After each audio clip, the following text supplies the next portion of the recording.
that any drug actually reduces the mortality in patients who have COVID-19, and in fact, it's an urgent priority for all of us to do the needed studies, to do the randomized clinical trials in order to get that evidence as quickly as possible.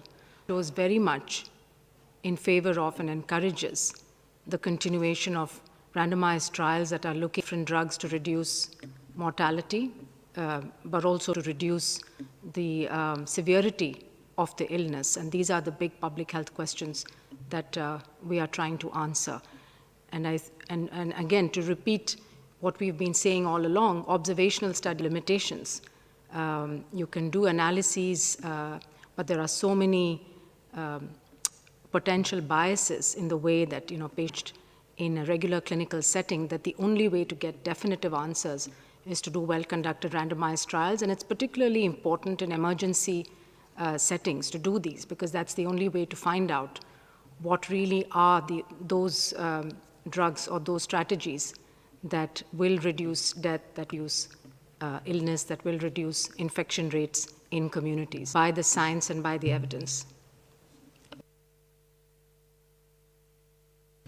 Many thanks for this. Now we will go to Brazil, to Lara Pim Globo.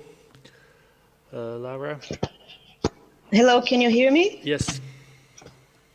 Good afternoon. Thank you for taking my question. My question is actually about the new drug, which Russia claims they have, which Russia actually approves to treat COVID-19, and they claimed it was effective against it. But I want to know what the current position of WHO is. And also, they said that the number of patients tested for it was 330 people. I wanted to know also if this was a big enough sample to actually test a drug's effectiveness. Thank you.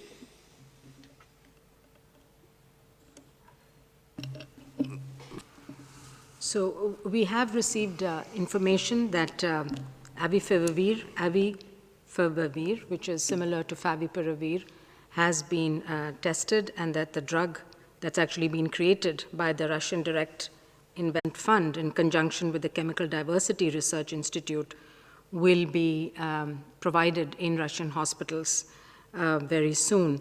It's been developed and tested in clinical trials, and we would very much like to see and would be keen to see the results of those trials, and are eager to know if there are drugs that are effective and safe for the use of COVID-19 patients. Maria or Mike might like to add anything.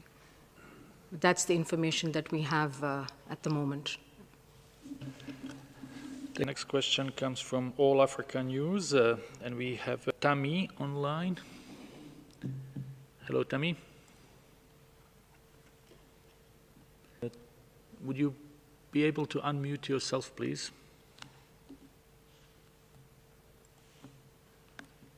Hello, yes. Yes, it's okay now. We can hear you. Among the many reasons that you are trying so many therapies and trials for COVID-19, including hydroxychloroquine, if it can be done safely, and are counseling caution in lifting lockdowns too quickly, is one the danger that the more the virus spreads, the greater the likelihood that it could become more dangerous? I mean, can you just repeat the question? You just got broken at the end of your question. Yes, sorry. You heard the first of the first.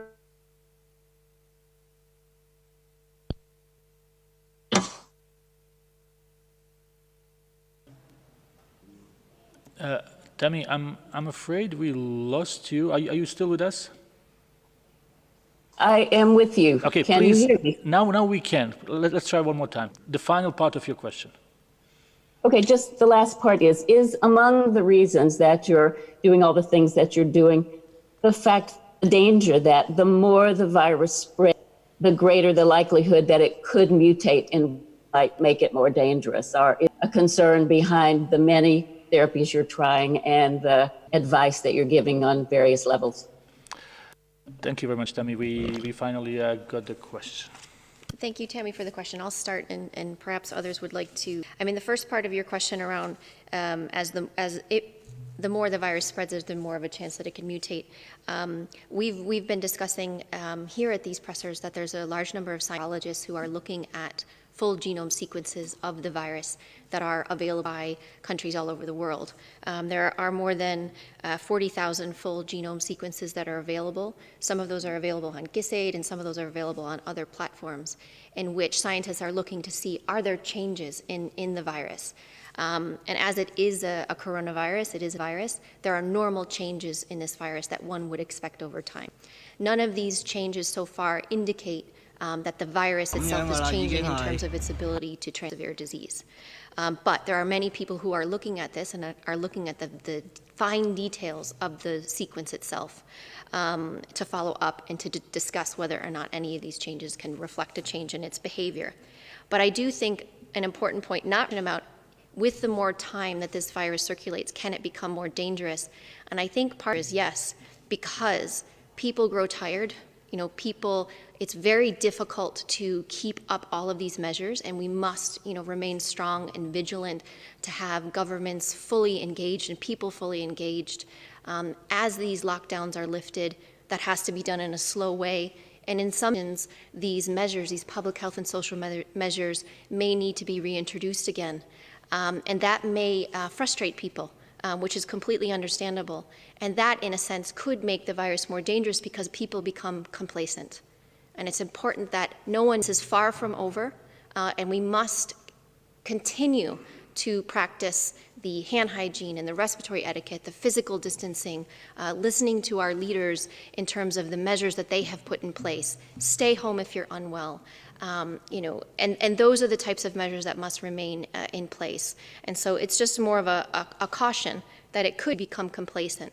But the virus itself is stable, is relatively stable. There are changes that are expected, but they aren't changing, they aren't mutating in a way that makes the virus more transmissible.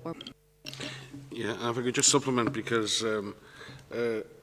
Tedros, sitting beside me here, has been saying again and again that this is a dangerous virus. It is dangerous enough as it is, and that's why we're fighting it. All viruses evolve. They can evolve in one direction, the other direction. RNA viruses do more quickly or evolve more quickly because unlike us humans who live with DNA that corrects itself, our code can correct itself.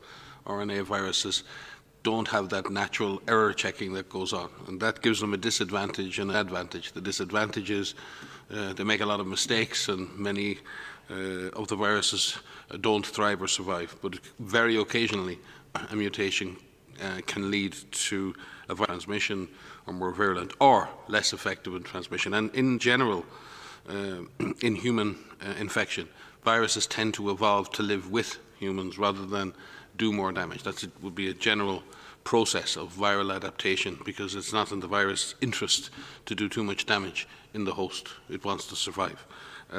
Having said that, as Maria said, the worlds are tracking this virus on a daily basis. To date, to my knowledge, we haven't seen any in the virus's behavior or in its sequence that would lead us to believe that the virus is changing in its nature, is changed in its transmission dynamics, or changed in its lethality or virulence, as a virologist would call it. So, hence, no, we're not seeing that, but we are tracking that. It's an important issue, as Maria said. But this is already a dangerous virus, and we have been saying that consistently for months now. We will go now to Mexico and Paulina Alcazar from Encadena. Paulina. Hello. Can you hear me? Thank you. In Cancun, we are already, as we said last week, following recommendations and opening up. And I wonder, being out in the open, in natural areas, Cancun, Tulum, and so on, will that stop the spread of the virus? I can begin, and Maria can follow. I think the This virus spreads from person to person, droplet or respiratory route, or often by the contamination of surfaces by someone who has symptoms or someone who's shedding the virus. So in that sense, being out in the open is a very good thing. Being out in the open air is a very good for one's general health, and I think it's good for avoiding infection as long as you're not out in the open with thousands of other people crowded together. Then yes, it's a good thing in general for health, and so we could only encourage circumstances that happens. And as countries open up, we're seeing more and more parks and other amenities are being opened to people. But I think it is important that you listen to local authorities. They have to manage these public spaces, and they're precious public spaces, but they also have to keep those public spaces safe and allow people to mix in a safe way. So yes, we should be using nature to heal ourselves and to heal our communities, but we also need to abide by the public health advice that authorities give for the use of those amenities. Maria? Many thanks. We will go to India today now. We have Ankit with us. Hello, Ankit. Good evening. Good evening. What do you have to say on the AP report published earlier, which cited internal recordings and claimed that, in your own view, China delayed providing the details by at least 2 weeks? Is the report factual, and what is your response to this? Thank you. Our leadership have worked night and day in compliance with the organisation's rules, regulations, to support and share equally and engage in frank and forthright conversations with governments at all levels. That's what I would like to say. Thank you very much, Dr. Ryan, for this. Let's try to have Isabel from FA News Agency. Isabel?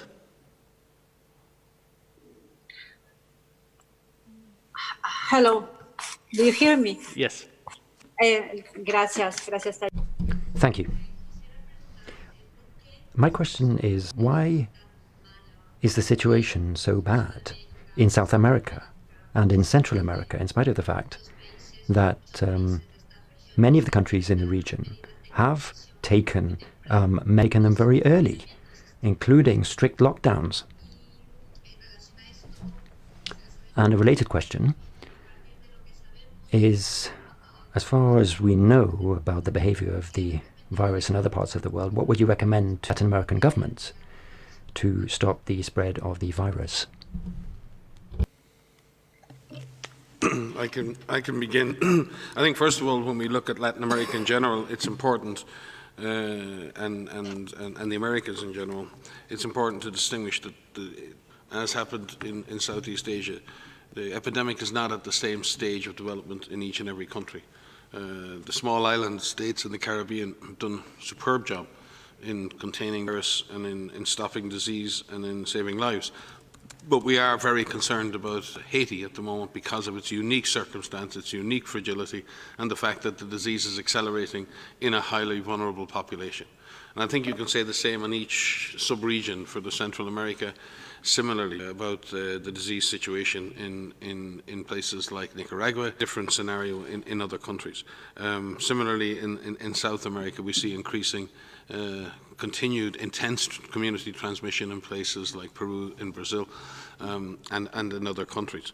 We might have said the same thing a number of weeks ago in Europe or in North America or other places. Why is the situation so bad? The epidemic has developed in each and every region or sub-region in a slightly different way, but what has been common to many regions has been intense community transmission. And as community transmission has been established, it's very difficult to root the virus out. A comprehensive strategy, not just public health and social measures. It requires a highly involved and empowered community. It requires strong coordination at government level. It requires all of society. It requires sustained commitment.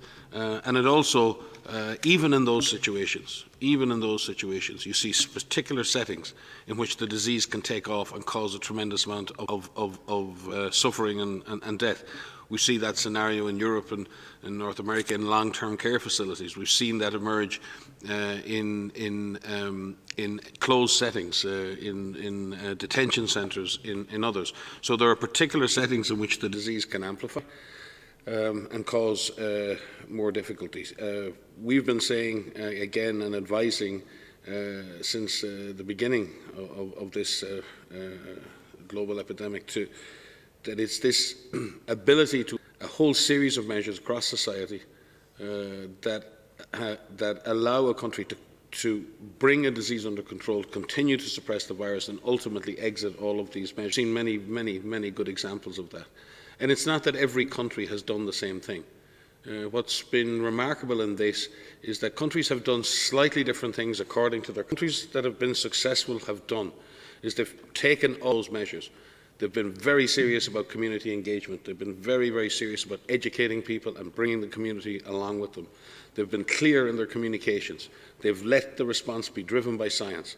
They have implemented and tried to sustain surveillance and finding the virus at all times during the response, even though it's very difficult when you have very intense transmission. And they have focused on two measures and sustaining those measures and only lifting those measures when they see indications that they're making progress. So it's not one thing or another. So in terms of advising countries, it's about persistence, it's about consistency, making sure that your messages are clear, making sure your community is on board, and ensuring that you're driven by science, driven by the evidence. That evidence is global in the sense that there are global facts and global knowledge, but it's also local. There's a local context and there's local learning. So we need to adapt global knowledge, but we need to implement with local knowledge as well. And I think countries that have matched the global science with their local knowledge, and they've been consistent and persistent in that, they're the ones that have had success. So there is no absolute recipe for success. There is SOP, there is no algorithm that gives you success against this virus. It is a complex set of actions implemented by responsible governments, driven by science, who are prepared to sustain their action for as long as it takes to suppress and stop this virus. If I might add, just to supplement what Mike has said, that many countries in other parts of the world, or countries in Latin America, are seeing some very intense transmission and outbreaks, and we can learn from them. And we can learn from each other. In many countries where the situation just seemed overwhelming, where it was unclear where exactly the virus is, it just seems like it's everywhere. What we've seen many countries do is and prioritize their efforts to find out where's the highest concentration of this virus, where's the highest concentration of the virus itself circulating. And what we know about this virus is that it likes close contact with people. The public health workforce and the testing strategy focuses on closed settings and vulnerable people, and you start testing those appropriately, and your limited supplies and limited workforce in targeted areas, you can start to see the boundaries of where that outbreak actually is. And that really helps focus all of the efforts for the contact tracers, for your testing strategy, mobilizing your clinical care facilities to care for individuals. And it helps narrow down the problem bit by bit. Virus at the lowest administrative level as you can is helpful. Looking at it at the national level is one thing, and having a strong national plan, but implementing these efforts at the lowest administrative level will be helpful to help you find where the virus is and target what you need to do. Another way countries have tried to tackle overwhelming epidemics is to focus on vulnerable workers, vulnerable people. These are our frontline workers, these are healthcare workers, and in the globe we see an alarming number of healthcare worker infections. And so prioritizing testing there will help you see where the virus is and who's getting infected, looking at your older populations, looking at people with underlying medical conditions for care, so that we could ensure that those individuals do not develop severe disease and die. And as Mike said, adapting your efforts to the situation, to the context and where you live, and to do that at the lowest administrative level as you can help break down the problem. Looking at it at a national level is important, but targeting those efforts at the lowest administrative level as you can and start to tackle it bit by bit. We will now go to the Swiss public television section in Italian. We have Riccardo Bagnato with us. Riccardo, can you hear us? Yes, I can hear you. Can you hear me? Yes. It's great. Thank you very much. Thank you, Mr. Ryan, to have read a statement about the reportage about the PP and Associated Press, but still a question. Do you confirm the quotes appearing on this inquiry? According to this inquiry, the quotes on your quotes and Mrs. Kerkhove quote. For Director General, please, do you confirm that China delayed releasing coronavirus info as written on the... Thank you, Ricardo. I think, Dr. Ryan already this question, so unless there is something else that our speakers would like to add, we will move to next question. We have Elena Sanchez from EU Observer. Elena, can you hear us? Can you unmute yourself, Elena? Can you hear me? Yes, now it's okay.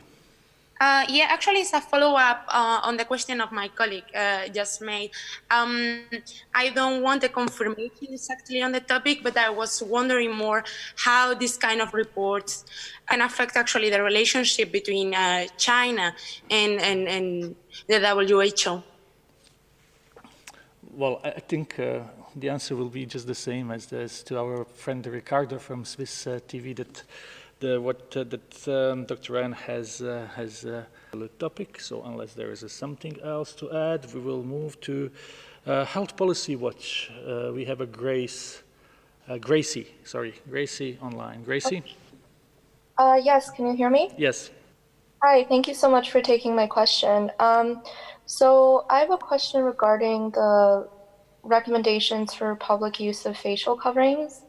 So the SAGE Infectious Hazards Group released recommendations saying that basically facial coverings, supporting the use of facial coverings by the general public for public transportation or, just conducting like daily side.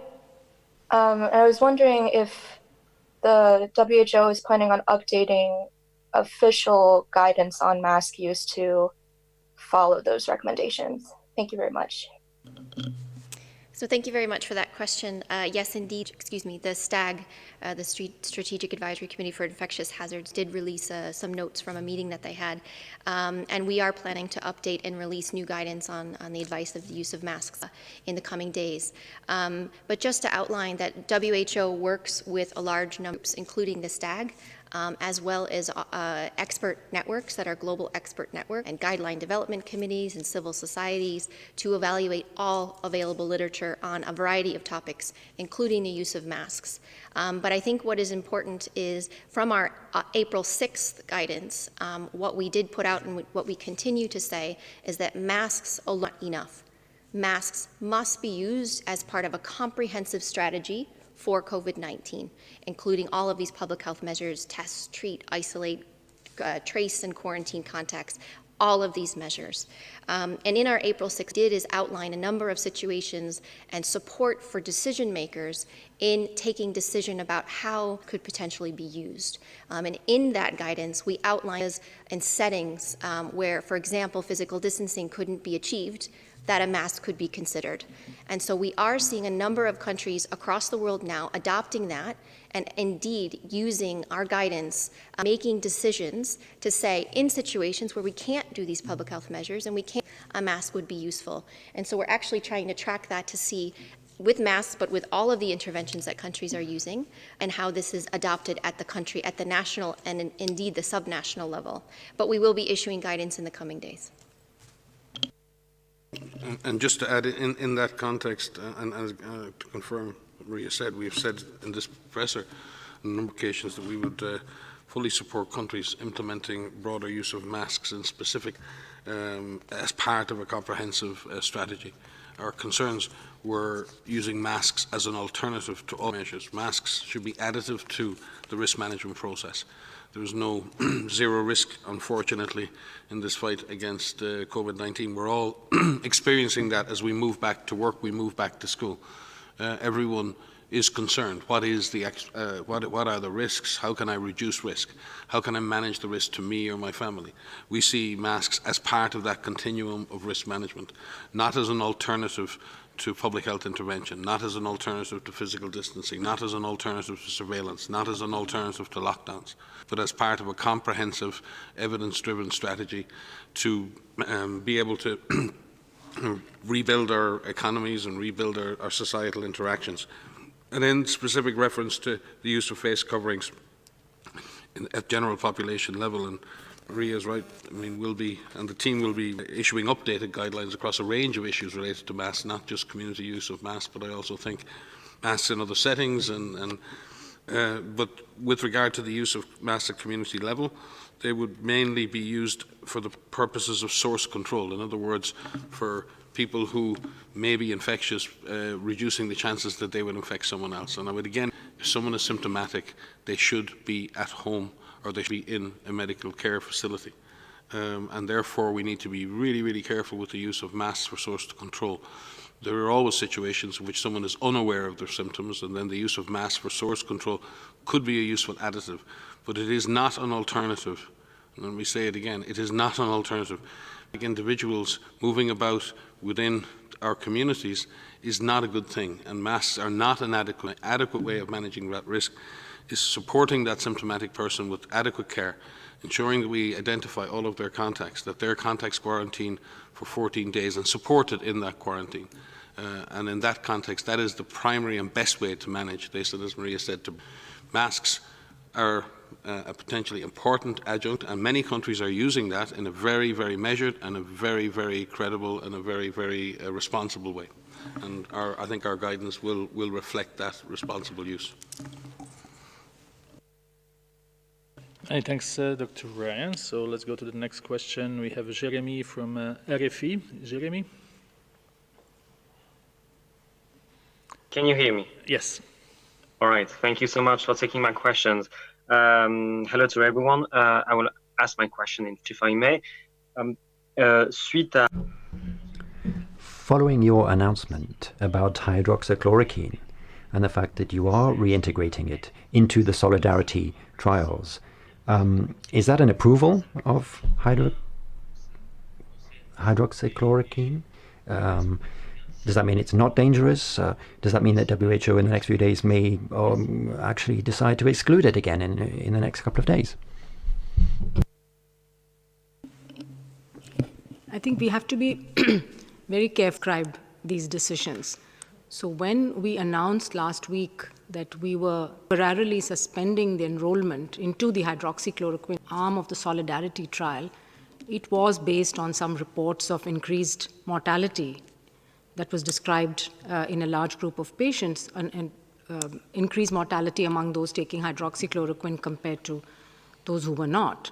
And so the committee took the decision to protect the safety of the trial participants with abundant caution while we looked at our own data. Other trials, ongoing trials of hydroxychloroquine like Recovery in the UK, which is a fairly substantial data set of over 11,000 patients. We are now fairly confident, not having seen any differences in mortality. The data safety monitoring committees of both Solidarity and Recovery have recommended that the trial can continue.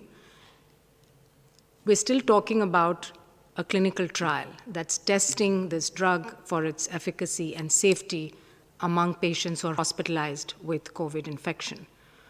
We make for the routine use of a drug based on evidence. We have a process, we set up a guideline, develop, it reviews all the evidence. Systematic reviews are done of both randomized trials and other kinds of evidence that are available. And based on all of that, WHO then recommends the use of a drug or a strategy for a particular disease. This is the standard process. And so decisions taken about a trial are driven by, and they are there are committees like the Data Safety Monitoring Committee or Oversight that advise what should be done for that particular trial. And that's very different from making a recommendation for the use of hydroxychloroquine or any other drug for either treatment or for prevention. So like we said, we hope that the trials will continue till we have definitive answers, because that's what the world needs today. We owe it to the patients to have a definitive answer on whether or not a drug works or doesn't work, and that can only be done through well-conducted randomized trials. So we encourage the other trials to continue, of course, each of them being monitored by their own committees for safety periodically, and that's what we will do. And it's possible that in the future we make other changes in the trial. In fact, that's why it was set up as an adaptive trial design, so that we can add arms and drop arms, but all of that is done based on very careful examination of the data and the evidence. We have time for one, maximum 2 questions, so let's try to get Gabriela Sotomayor. Gabriela, can you hear us? Please click unmute. Sí. A little bit of echo, but we can hear you. Please go ahead. ¿Me oyen bien? Yes. Can you hear me okay? Thank you very much indeed. Talking about this situation in Latin America, and I'm thinking about Mexico in particular, and there is a high mortality rate in places like Mexico City.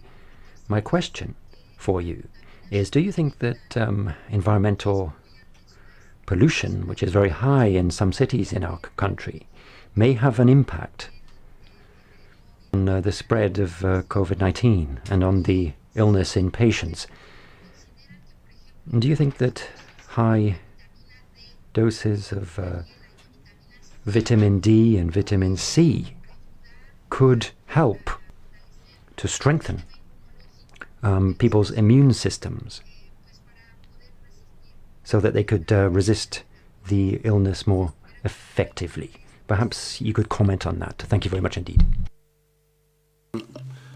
On the issue of vitamins, I don't believe there's any specific evidence or can treat COVID-19. However, there are many things that we can do to keep our bodies healthy and will allow us to deal with any infectious disease in a more effective way. So a healthy diet, supplementing those diets with appropriate vitamins is a very positive way to keep oneself healthy. But I do not think it's possible to say that any particular vitamin concoction, for that matter, is associated with better outcomes in COVID-19. However, I'm sure we're tracking so many different studies around the world at the moment on the use of specific therapies, but I'm not aware of vitamins being used as a supplemental therapy in any of the trials that are currently underway. But we can check that. With regard to air quality, again, I think it's difficult to make associations. There's no question that poor air quality is associated with chronic lung disease and obstructive pulmonary disorders.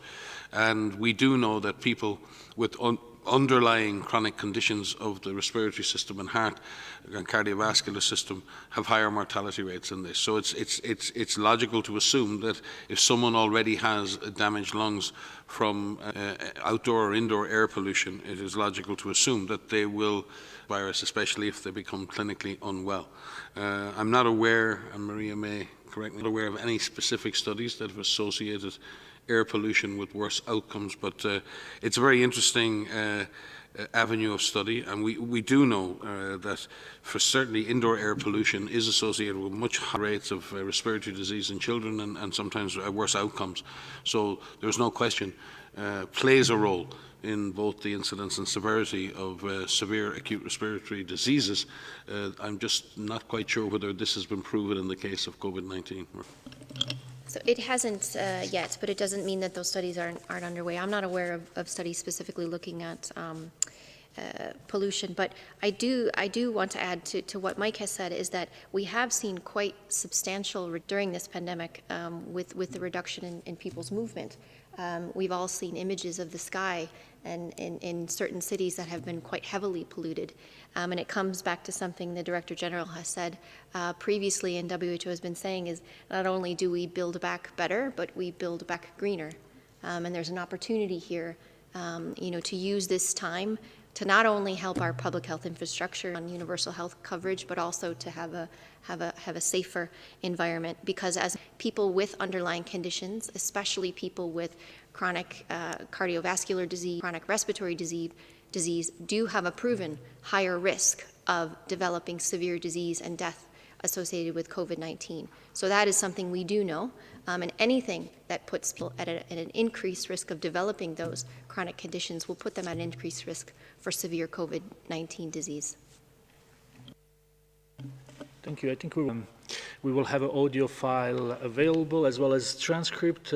We also sent you a number of news releases, feature stories, coming on different topics, not only from the headquarters, but also from our regional offices, as well as invitation for the conferences that are held by our different regional offices, so you're welcome. And from my side, I wish you a very nice day and evening. Thank you, Tariq, and thank you all for joining. Thank you so much.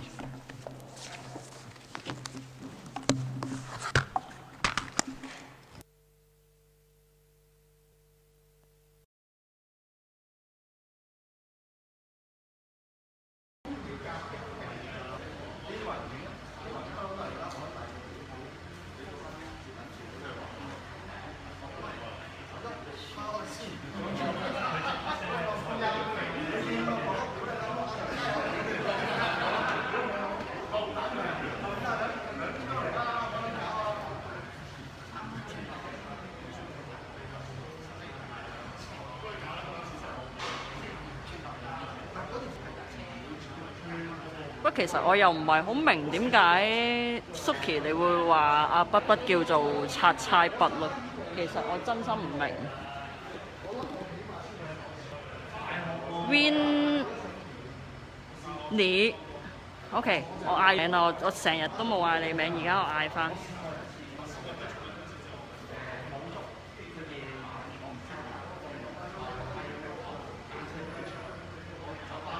從來冇讀過你留言，你留咪啊？有陣時 Facebook 咧係會食咗啲留言㗎，其實你哋可以打多次㗎。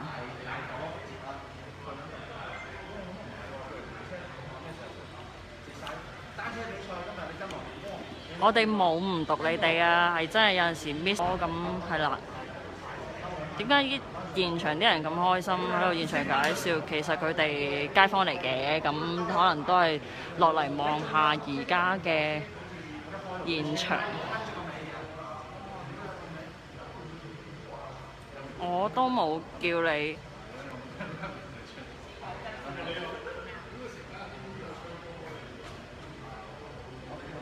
點讀？唔識。咪係因為我唔識讀你個名，我淨係知你係梁，但係我唔知你係梁小姐定梁定係咯。你叫 Beres 定乜嘢啊？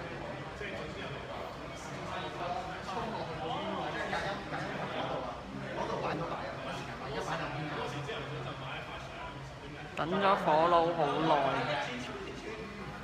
同佢講泰文先，呢度有冇人識講泰文啊？都唔會個個留言讀出嚟啦。係嘅，終於讀我留言啦，好感動。可樂 ，Joyce 係咪？大佬 B 你好。應該話其實有陣時 Facebook 留言嘅。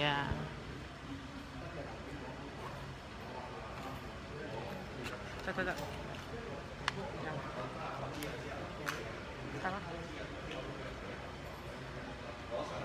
有啊，呢個有電嘅。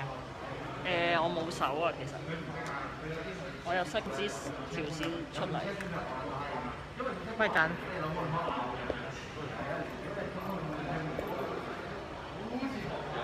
個窿咧，個窿懟埋咗喎，真係。先食咗佢先，咪得咯。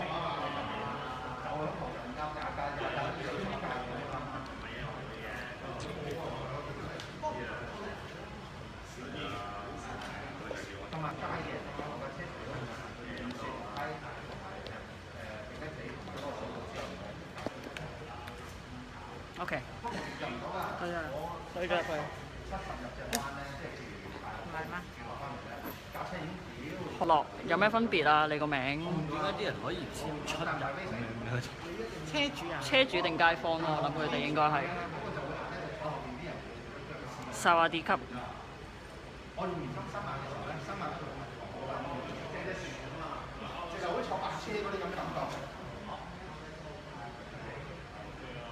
又叫雀雀，又叫大佬 B。喂，你好啊，大佬 B， 我會記得你㗎啦。不似太仔咁可能我作為同事，基本上有時喺現場見到佢嘅時候，咁佢似唔似一個太仔，咁我會有所保留咯。Hello， 小寶係咪啊？我有冇讀錯你個名啊？高登。哦。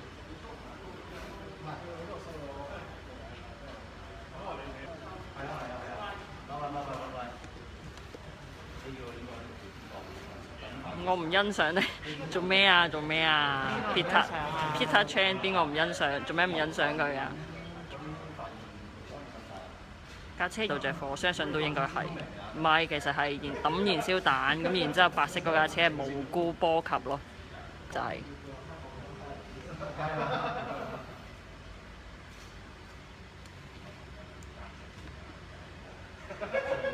水晶晶。健烤係泰文食飯 ，OK？ 我哋上泰文堂。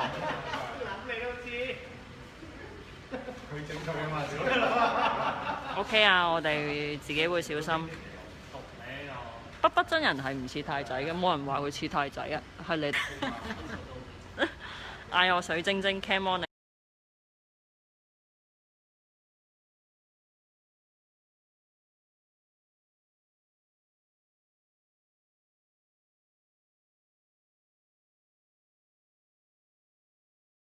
現場一啲嘅街坊啊，都陸續咁樣去散去。有亂碼嘅，死去瞓，冇咁。亂碼嚟㗎，英文拼音好似係。水默默。Wasabi 布甸係乜嘢玩法？喊啊！ Wasabi 布甸拎俾你。苦瓜甜水啊，仲有個。唔係節瓜咩？唔係啊，節瓜係咩？佢就話沙皮同苦瓜㗎。屌！食完要喊㗎嘛？係咪啊？係啊。OK。唔喊唔收手。即係一定要食完就喊。咁Wasabi布甸咁咪應該會喊撚死嘅。冇錯。好現場，仲要好撚大陣嗰啲燒焦嗰啲味。上次做真係蜜蜂。屯門。咩啊？做咩啫？車主係咩人？其實車主喺度嘅。咁見到遠處啦，白衫短褲嗰個咧就係懷疑車主嚟嘅。咁啲警員遮住咗佢啦。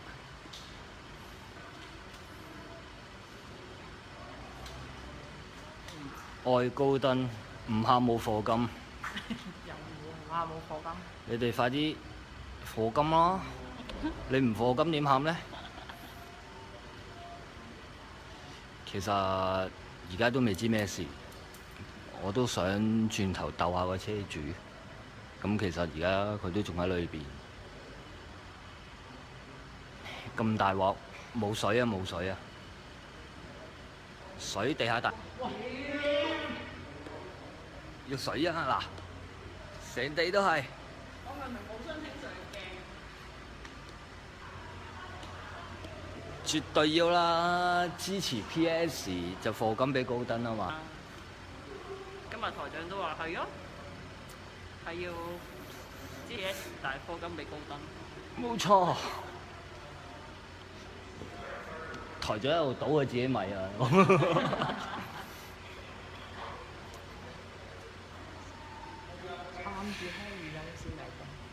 哇！真係好焗啊！呢個位。超焗。幾時收？其實都係等佢同個車主傾完啦。係啊，差唔多，但係有排傾。華沙比供應商冇啊，邊有水啫？呢度冇啊，冇其他人啊。咁你已經見到個停車場已經係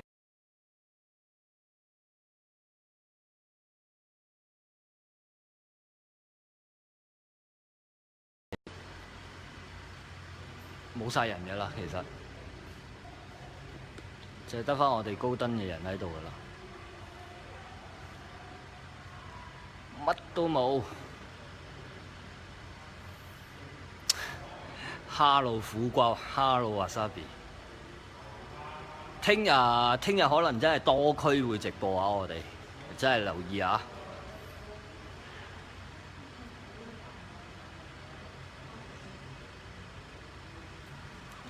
對，我就懷疑，我梗係喺度啦，唔係邊個同你講緊嘢咧？我攤係張床用好温柔嘅聲音講嘅，好領眼瞓。OK， 接受啊！我好撚熱，同埋好撚焗。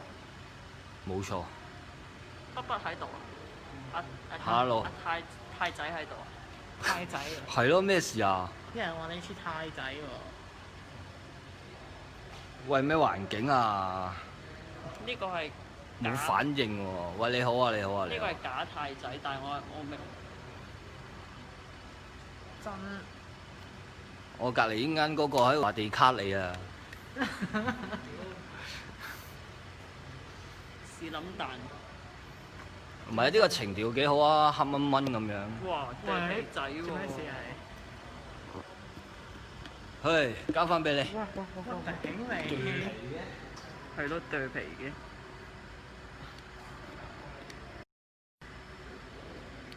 得，唔對啦而家。轉頭有時出嚟睇下有冇啲問下純水都要踢一踢佢，講唔講呢件事？影架先啦，入題都未行出嚟嘅。點啊？點啊？我口都要問你呢奶奶屎。邊個？不，哇！呢個我唔讀。Come on， 重作。Come on 呢個你講啦。點解聽到太后把聲？太后，喂啊！太后啊！咩太后？太后出現啦！要支持佢啊！嗰個 page， 嗰個支持佢啲種啊！嗰啲種啊！我諗應該會好味。喂，有冇人攞啲夏天衫俾阿軍火佬啊？又再賣廣告係咪啊？係啊，絕對要賣廣告啦！show 個 page 出嚟啊！火佬啊！火佬同埋太后。台長咩料啊？屌你！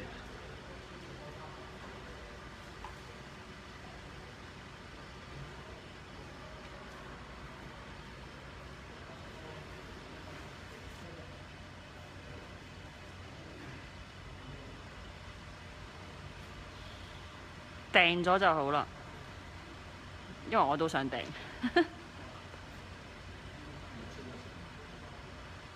你唔係出緊個俾緊我睇緊個 post 嘅咩？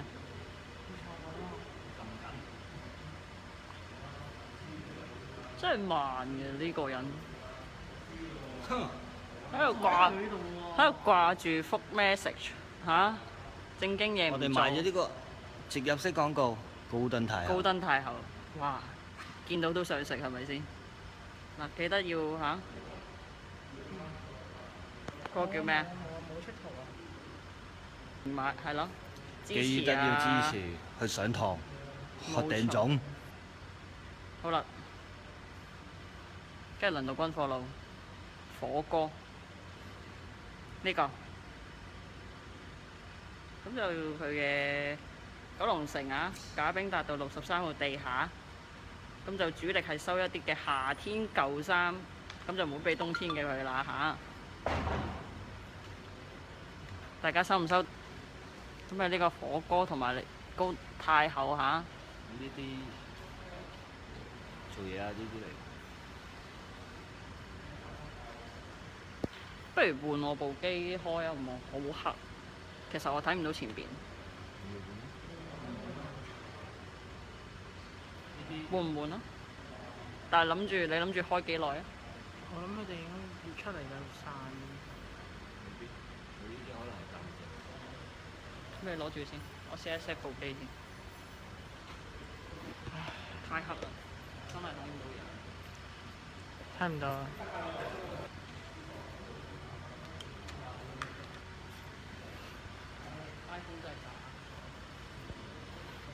頂你！聽日攞翻部 Android 用咯。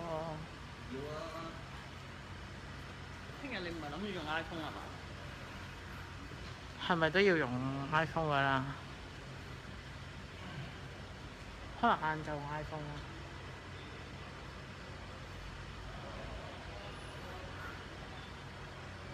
到媽係都唔知我自己可以作啲故事出嚟，可以講到啲乜嘢。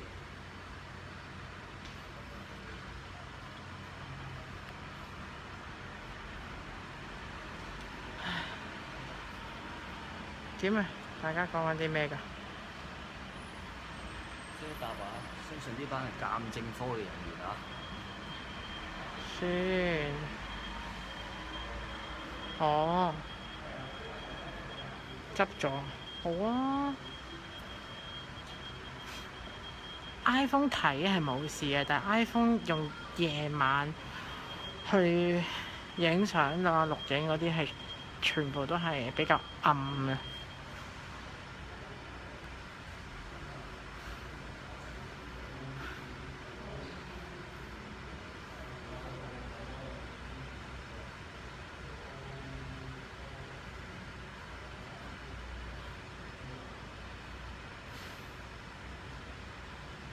咩嚟㗎？咩？係咯，我哋而家見到其實周圍咧嘅人咧都走晒啦，街坊啊嗰啲，淨係得翻同埋應該係類似係鑑證嘅人啦嚟到嘅啫。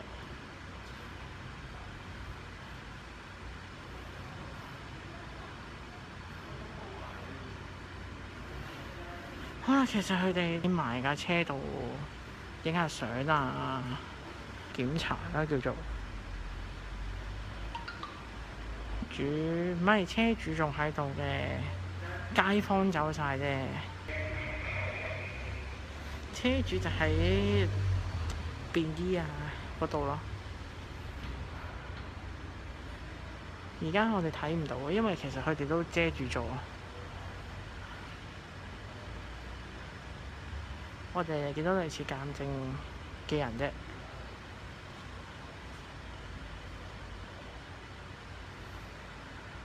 咩事？呢度呢就係馬鞍山啦嘅停車場啦。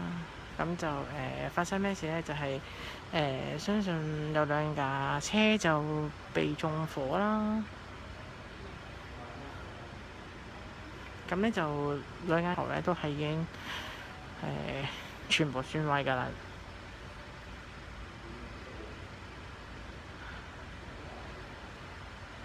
轉機㗎啦，聽到未？跟住行。喂，咁我哋呢度停一停，再開個。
恒安啊，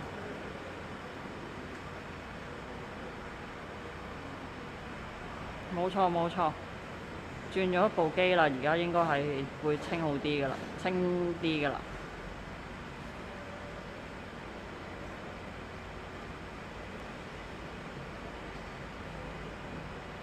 Hello，發生什麼事？睇標題啦，因為之前已經講咗好多次噶啦。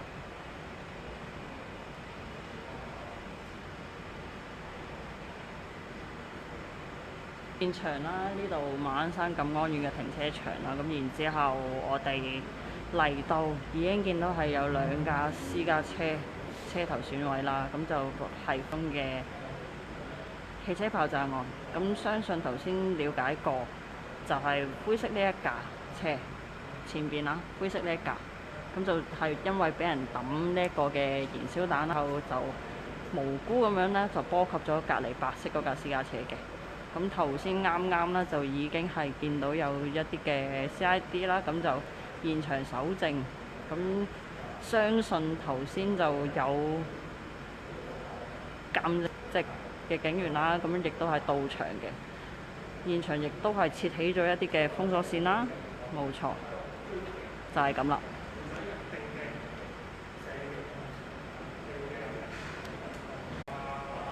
而家應該清好多啦，係咪？有冇起格？有冇起格？話俾我聽。咁其實頭先 CID 嚟到已經係睇到，其實佢周圍睇下究竟又係 CCTV， 咁就影到嘅。咁然之後其實都係會見到停車場啦，一定係有 CCTV， 冇錯。OK， 咁清楚得啦，冇起格。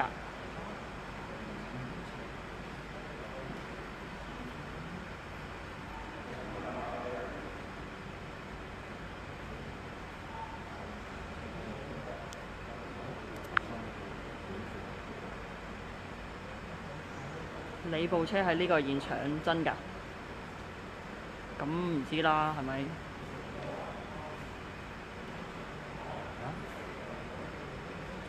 前方嘅位置啦，有個白色衫嘅人士嘅男士啦，相信佢應該係車主啦，咁就同佢一邊嘅警員咁就喺度了解當中，好清咁就 OK 啦。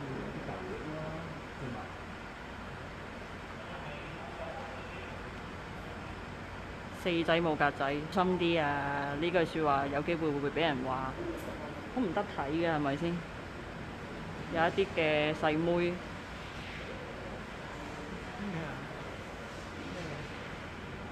點解我見到有寫拎姨姨係咩？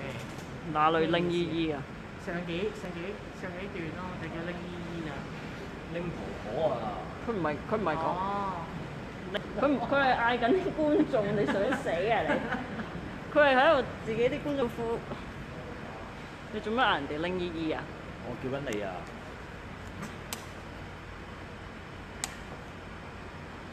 我哋隔離有個更年期嘅同事，太仔啊！何止更年期？太仔，同埋一隻恐龍。恐龍？咩品種啊？侏羅紀嗰隻。識唔識畫？定鬼鬼祟祟嗰隻？佢應該死啊！更年期嗰個真係。佢應該係屬於鬼鬼祟祟嗰隻畫。咁我嘅右手邊有太仔，左手邊有恐龍。我查你點解？暴龍我。喂呀！呢個暴龍識食草。識食草啊，仲識飲可樂添。係啊係啊。唉，聽日唔係聽日，而家6月4號。聽日應該係咯，好多區會見到我哋嘅。各區都會見到我哋嘅足跡。冇錯冇錯。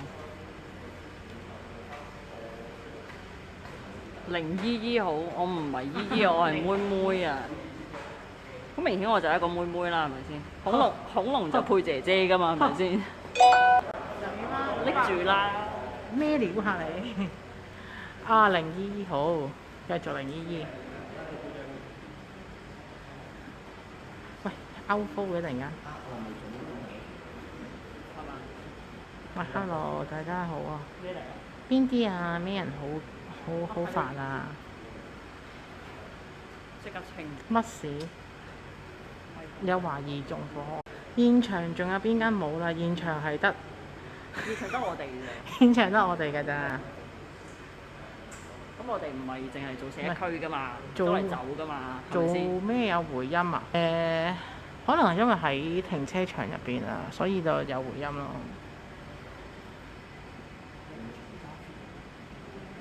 咩料啊？茶鑊沙追龍，追咩龍？追啲咩龍？令會調翻轉。係咯，你叫你個筆筆唔好蝦我哋啊！我蝦佢。哇！我覺得好似蝦佢。好明顯我係妹妹啦，你諗下爆9歲，我先得個10歲，跟住然之後恐龍話佢8歲。咩恐龍啊？頂你！不嬲都自嘲㗎啦，咁唔通你想俾人嘲啊？咁你喺未俾人自嘲之前，梗係自己自嘲先㗎啦。傻瓜嚟嘅。咩獨家？我哋不嬲唔講呢啲嘢嘅，獨唔獨家呢啲嘢。有嘢咪做咯。係咯，有嘢咪做咯。姐姐。咁速龍配咩？黐線。啲人打咗個 emoji 恐龍出嚟。哦，嬲啊！好嬲啊！係啊，姐姐都要恰我。係啊，寫話語，冇錯。你嗌佢恐，我咬你啊！我唔信。我真係咬你啊！想食咋？想食。咩啊？支持咗我哋月費計劃未啊？哇！嚇！呢班高登真係絕配，全部小朋友係啊，9歲、10歲、8歲。嗱，爆都話自己9歲啦，咁我好明顯得10歲，跟住恐龍得8歲。好啦喎！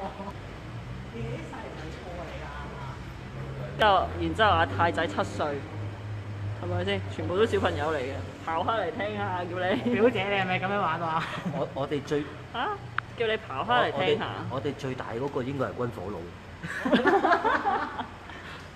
嗱，我哋冇聽到啲乜嘢。恐龍，我哋唔可以話火菇嘅。咩嚟㗎？高登 BB 台。高登兒童台，速龍配追龍，咁應該係速龍配黐線，兩個都唔打交。恐龍啊！我哋講下啊嘛，我哋高登記嗰度。search下侏羅紀公園裏邊啲咩？有幾多品種啊？嗱，啲人打晒恐龍，幾錢冇字出嚟？哎呀，好過分啊！高登恰我㗎。高登 BB 台，唔係高登兒童台啊！但係點解你會自己喺個直播度？唔係我講。唔係點解會？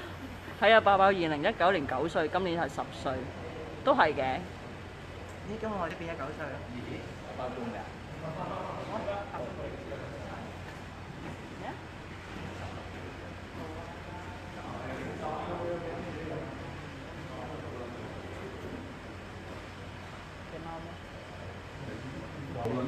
到咗啦，係啊。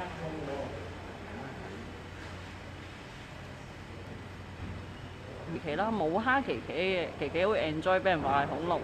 我冇啊，喊啊我。扮晒嘢。立鴨幾多歲？咁你要去翻呢個高登熱嗰度留言問佢。我原本我擺喺呢個寶馬架。嗱，我得9歲㗎咋，係咪先？恐龍8歲咯。真係我呢個擺到都瀨嘢。鬆弛熊好嘢嚟，鬆弛熊點嘅樣㗎？高登春田花花幼稚園，春田花花幼稚園。咁中立係咪要升級做爺爺？咁你應該要去高登熱嗰度留言問佢咯。高登侏羅紀公園啊！得一個㗎咋，高登侏羅紀公園。而家有爆炸場面，兒童不宜過。係咯，高登老人院獨撚變獨宿 ，OK。高登老人院變咗高登幼兒園啊嘛，而家。無辜。老人院得火佬。兩個喺度玩15得。咩嚟㗎？兩個喺度篤手指。咩叫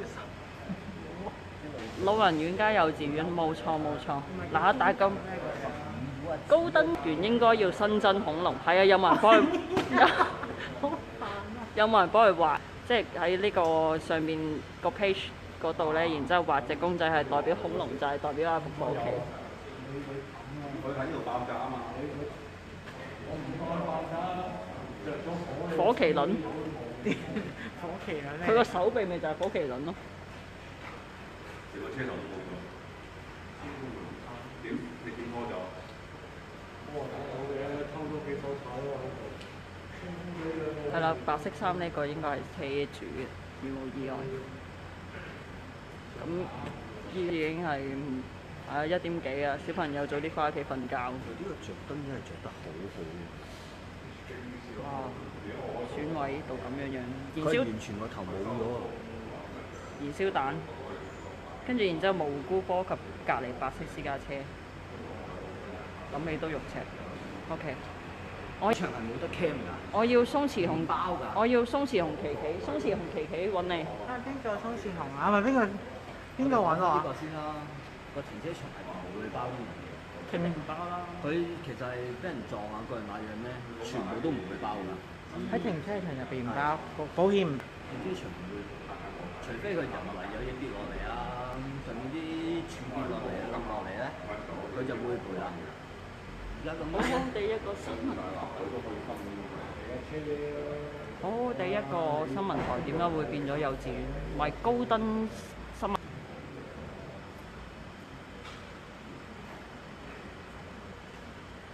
食埋煙好瞓啦，留翻精神，明天我哋 OK 嘅。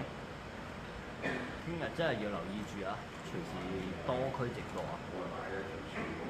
係啊。點解保險唔包？佢呢個停車場其實唔會包交通，即係話咁樣俾人縱火啲人更加唔會包啦。冇錯。佢嗰啲第三險即係包你停車場有嘢跌落嚟啊，嗰啲嘢。即係你話撞車啊，俾人撞咗啊，嗰啲你哋係自己去解決，佢係唔會包嘅。正常咯。而家咁樣呢部白色車之後，部 Benz。係。聽到啦，大家。影住，影住。鏡下。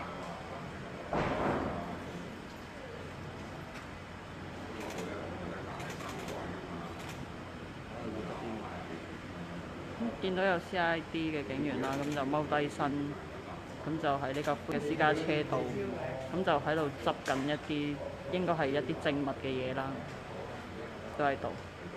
我要去動物園玩呢個轉頭先，睇下佢究竟喺地下度究竟佢係執緊啲乜嘢。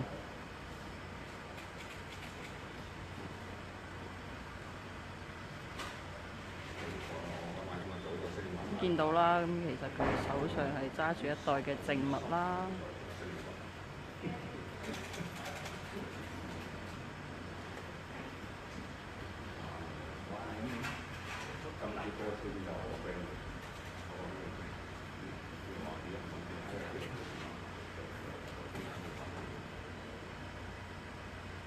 喂，好啊好啊，大佬 B 瞓先啦，直播再見啦，聽日。現場其實一路都係好焗啊，天氣好熱啊，同埋加上呢個停車場啊又焗啦，跟住然之後又燒燶咗嘅味啦，其實真係幾難頂嘅。其實呢種天氣。咁晚安啊，大佬 B。高登係咪6月考試？有考試嘅咩？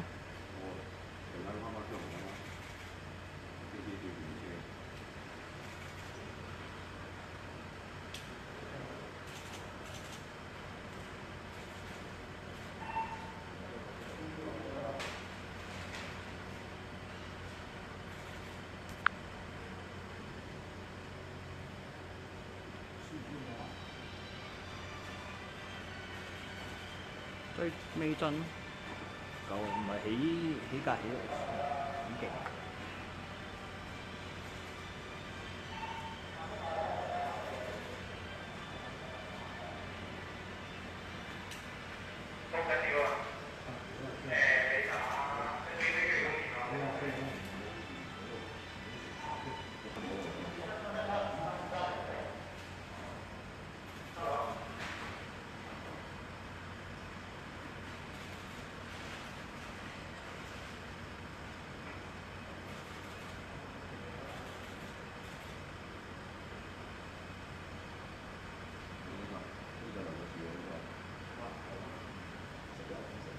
高登幼稚園，係啊。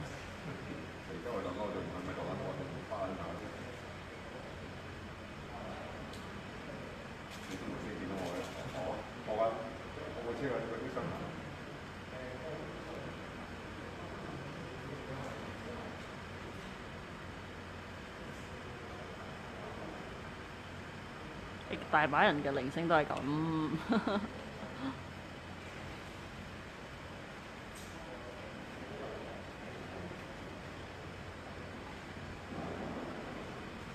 我考邊科？考邊科？睇下現場環境咯。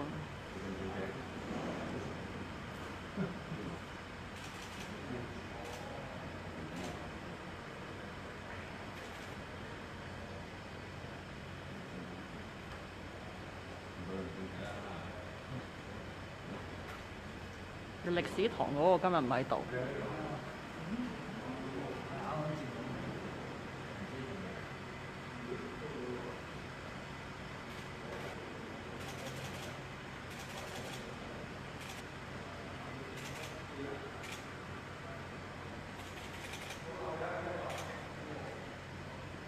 多拉美，點解我要叫多拉美？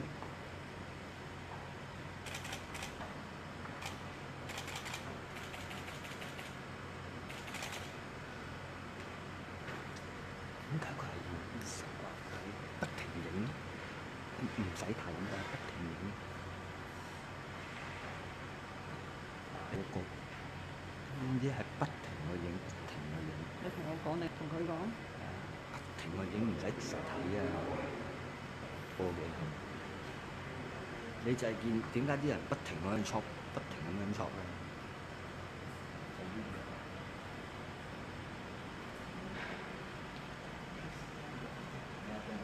佢係咪又起格？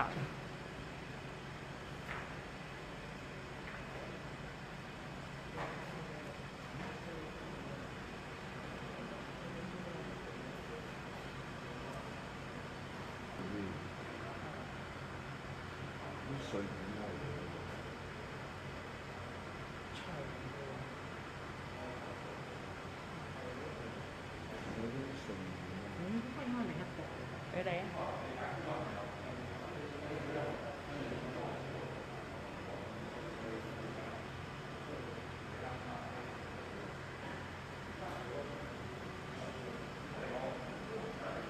咁仲要幾耐？咁前邊呢個 Madam 啦，相信應該係現場可以話到嘢啦。咁佢都係指派佢嘅同事喺現場度做嘢，同埋係影住佢係基本上佢係逐步車咁樣，然之後周圍望下究竟佢哋嘅車 cam 啦，咁究竟係會唔會有機會係可以？咁相信應該就快會散場㗎啦。咁我哋等佢哋走咗之後，咁我哋都會收台，係啦。咁真係要休息啦，咁留翻啲力，聽日唔係聽日啦，而家晏啲，如無意外將會都會有唔同嘅直播。停車場係咪好演？冇錯啊，停車場。咁眼前呢一位啦，咁就係白色私家車嘅車主。係啊，冇錯，玩咁耐，宵夜都食完。我哋都係食到一半嘅時候，知道有呢單嘢，已經即刻趕嚟啦。咁眼前啦，鏡頭呢個黑色衫先生係白色私家車嘅車主。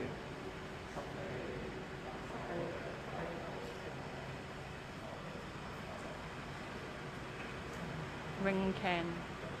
係咪諗住解封啊？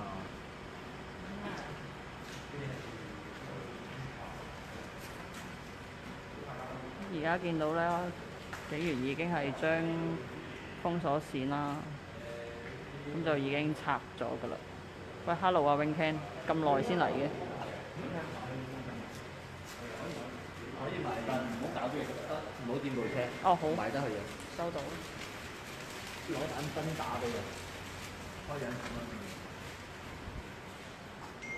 咁而家就嘗試下去呢一度睇一睇究竟佢個損壞情況。你打燈打呢度啊嘛咩？打俾你影過去嘛。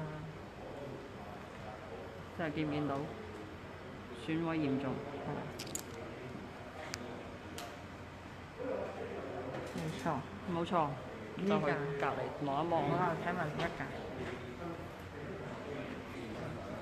另一架就咁樣咯。係啦，冇錯。咁就呢啲位置啦，咁其實已經係見到，已經係損毀咗㗎啦。我哋係啦，因為熄晒燈啦，咁一定係比較暗㗎啦。咁已經係轉咗機。喂，啱啱洗完800號啊！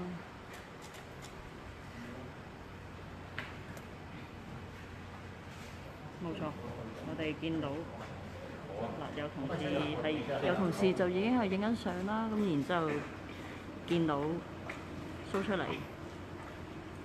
Okay.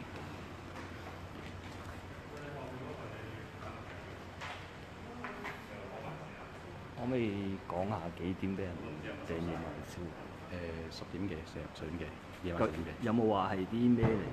嗯，即係燃燒彈嗰啲咁嘅嘢。未知，都係要等發現。係啊。10點零鐘就係呢部 Benz 起火先。係，波及呢部。波及呢一部。OK， 唔該晒。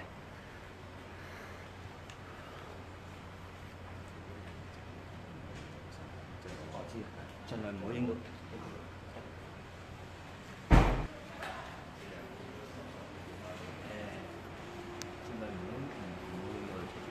我唔會啊。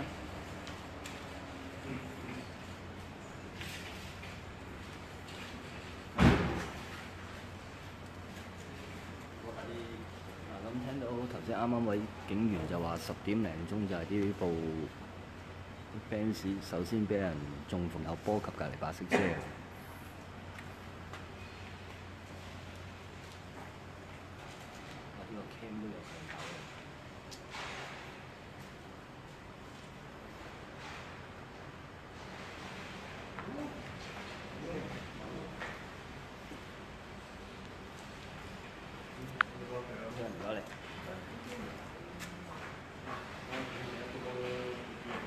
佢呢啲阿胡芬呢啲嘢唔好講出嚟，我哋自己知就得啦。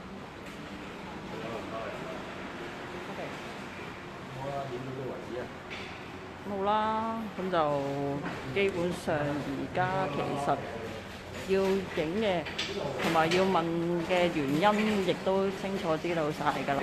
咁就而家暫時咧就冇咩特別嘢影住。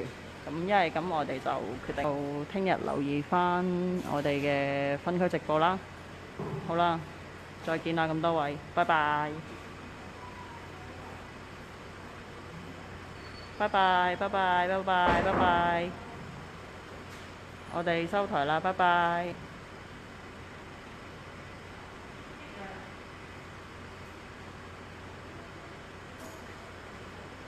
拜拜。拜拜，拜拜。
able to better work with our entrepreneurs while respecting the limits of the... For the list of 200s, have the opposition parties been consulted? They were not consulted, not until now. But as we've been saying since the beginning, we haven't, we didn't magically come up with this list. We took what was already in the PQI. Nobody is going to learn of a new project in that. The important, I appreciate your question, is that if we were to ask for a bill like this with the same 55 articles in that, without a specific, that would be different. What we're doing is that we're saying, listen, it comes from the PQI, here's a list, now let's talk about the bill. Very often when we hear the opposition, and I know I've been there, you're asking us to bring rulings and you don't say what those are. That's not what we've done here. We've said, here's a list of the projects, and now let's talk about the bill. And that, I believe, and that's why I think, that's why I felt anyway, perhaps you also have felt it, that the opposition this morning was not reacting negatively. They said, we'll take the time to analyze it. And I think I hope that's what could work this 3 days. I just want to come back to the report of the Auditor General, because you say that since you've been in position, the vision of the contracts is done at the Treasury Board and all that, very well, but the verify was for projects in the 2018-19 and the 2019-20 years in there then. And what she notes, amongst other things, is the incorrect estimate 4% of cases, either over-evaluated or under-evaluated. She points to the lack of resources, and we're talking about the Ministry of Transportation here. A lack of engineer, they can't find any. Even if they wanted to, they can't find enough.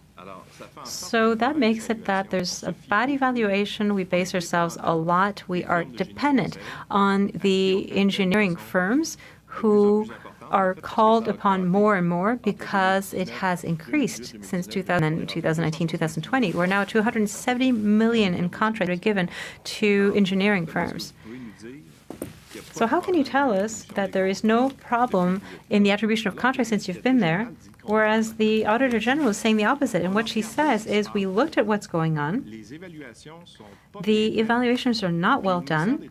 The Transportation Ministry, they don't even have the resources to be able to check what companies are doing, what these firms. And, that's not quite what you're saying. Well, I'm not wearing pink glasses here. What I'm saying is the rigor, the way that we work in the contracts, it is there. Once the contract has been granted, what the clarification that I want to bring is that in the estimate that you're talking about, and that for me, Mr. Bonnardel, Transportation is very conscious of it, because he had, and I could give you examples where we were giving estimates in initial phases, and I want to explain.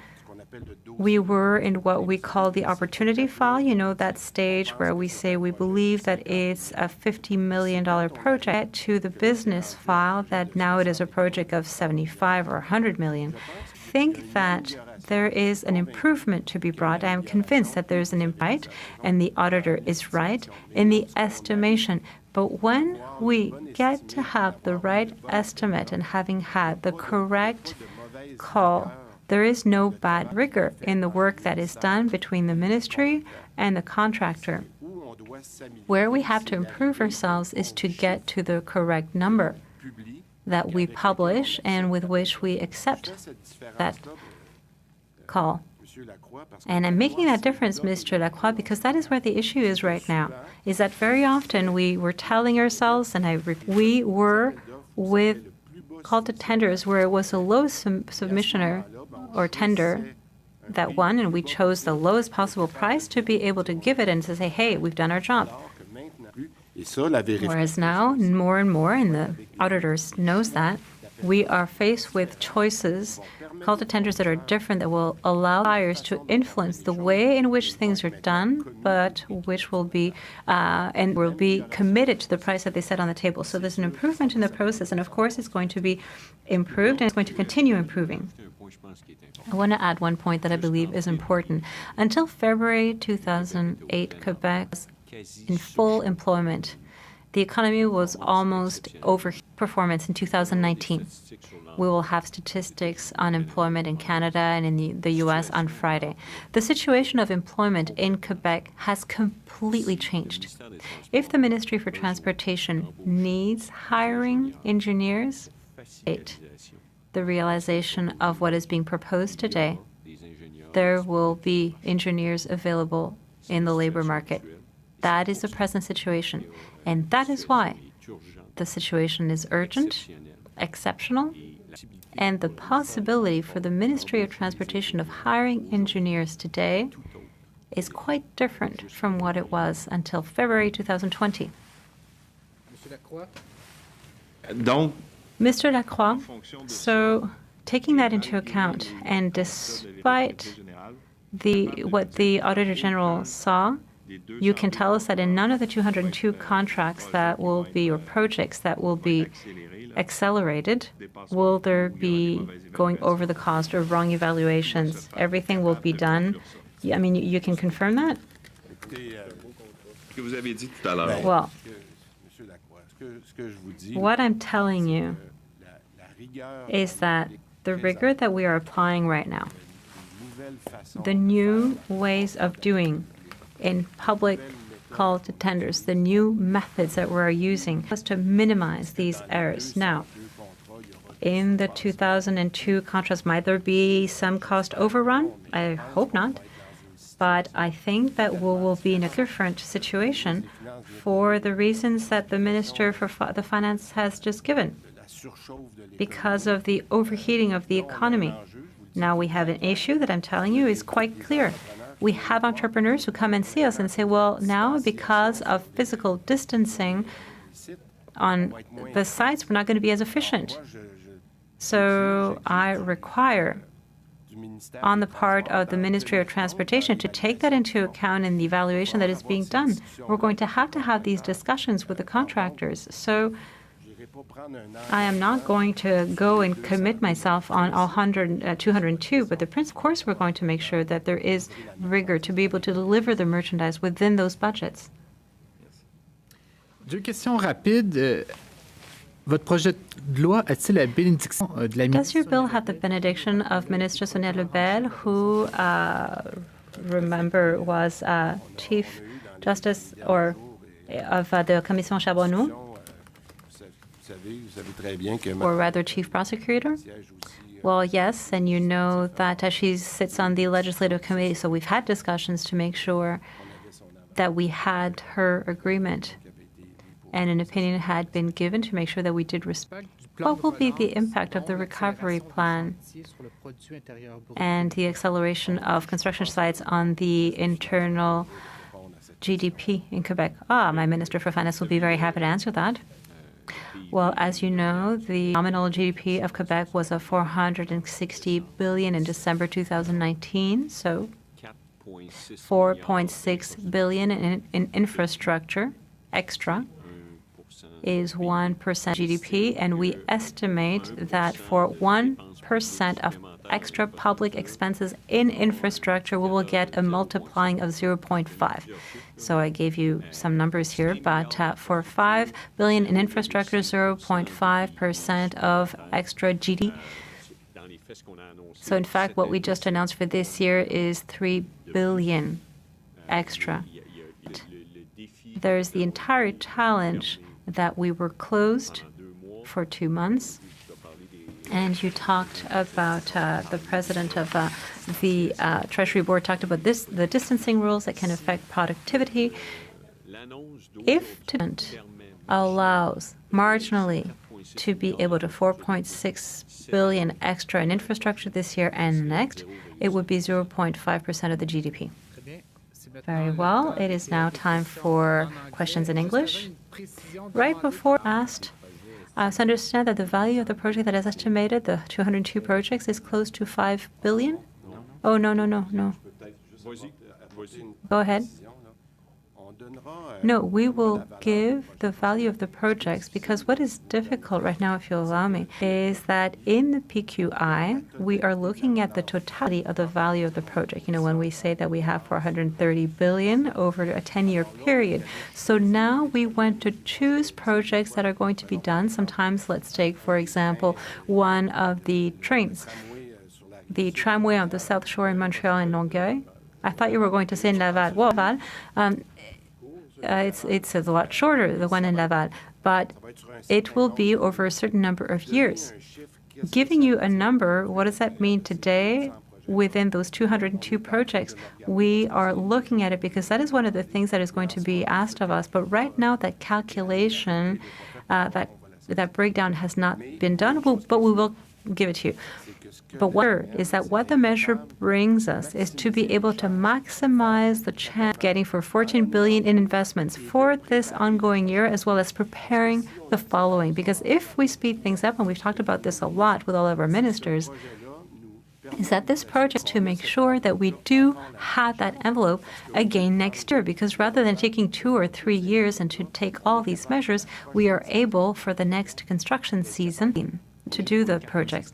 So the 4.6 billion, therefore, what did it refer % of the GDP? I just wanted to simplify the calculation, and I complicated them instead. So I'm sorry. In the facts, well, we are targeting million in public infrastructure in 2020-21. Is that correct? Yes, Mr. Minister. English questions? Oh, no. Mr. Dubé, you talked about a responsible gesture. Do you find it responsible to introduce such a voluminous bill a weekend before the summer break? The answer is yes. And as I said it, exceptionally circumstances, exceptional measures. With the ministry, we had to find in the course of the past few days, and we had to be able to see how we can better work together. We are fixing problems one day at a time. People were talking about a mammoth project, or what I'm telling you is, you know, well, an elephant has to be eaten one mouthful at a time. We got a consensus in the course of the next about days throughout the ministry to make sure that, for example, in the environment, we're going to be respecting the rules, that we're going to do it with fun as well, so that we bring it. And I think that we do have a reasonable delay. We know that it's a lot, but there aren't 12 bills in the next 2 weeks. It is the most important one, so I think that it's reasonable to ask the opposition to work together with us. And once again, I am optimistic that we will be finding solutions. It is now time for English questions. Some of the language of this bill could raise some alarm. You're streamlining, you're replacing regulations. You say here somebody could pay financial compensation to the Minister of the Environment if their project threatens a vulnerable plant species or wildlife habitat. Basically, people could buy their way through this the environmental situation. So how can you not? How do you respond to people who will look at this bill and say it's a power grab by the government? Okay. Well, the example that you're choosing right now are good because those measures are already in place to get compensation for somebody that do specific. They're already there. Okay. So we're not changing the rules. We're not changing law. We're asking to accelerate how accepted or refused. Okay. So your point is very well taken, but what we're saying is if, for example, it's a species that is in danger, we will not go there, okay? But if there is some, at the beginning of the process, to say, okay, we could give it to you, here's what will be the amount of compensation, which is already in the law, we'll try to negotiate the time span at the beginning of the process. And you maintain that if a BAP is necessary, you will still do the BAPs? No change. That's no change on that? If the environmental impacts are important, there will be a BAP. That's right. Okay. More specific question for the Minister of Finance. Can you go over the numbers you mentioned again? You're going to present your economic update on June 19th. You've already given us quite a bit of hints of that things are not going very well with your original March forecasts. How does of money, because you have the infrastructure projects you already announced, you're speeding up the process. How will this boost the gross domestic? Well, infrastructure are amortized over 20 years. On average. On average.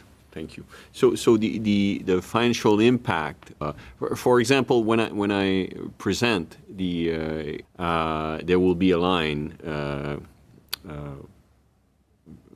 budgetary impact of increasing infrastructure by $3 billion, which is what we've announced, which was not known.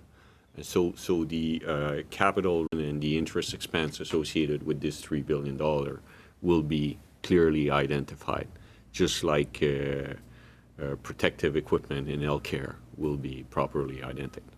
The exercise of June 19 is an exercise in transparency, and take the picture as late as we can. Targeting June 9th for the picture.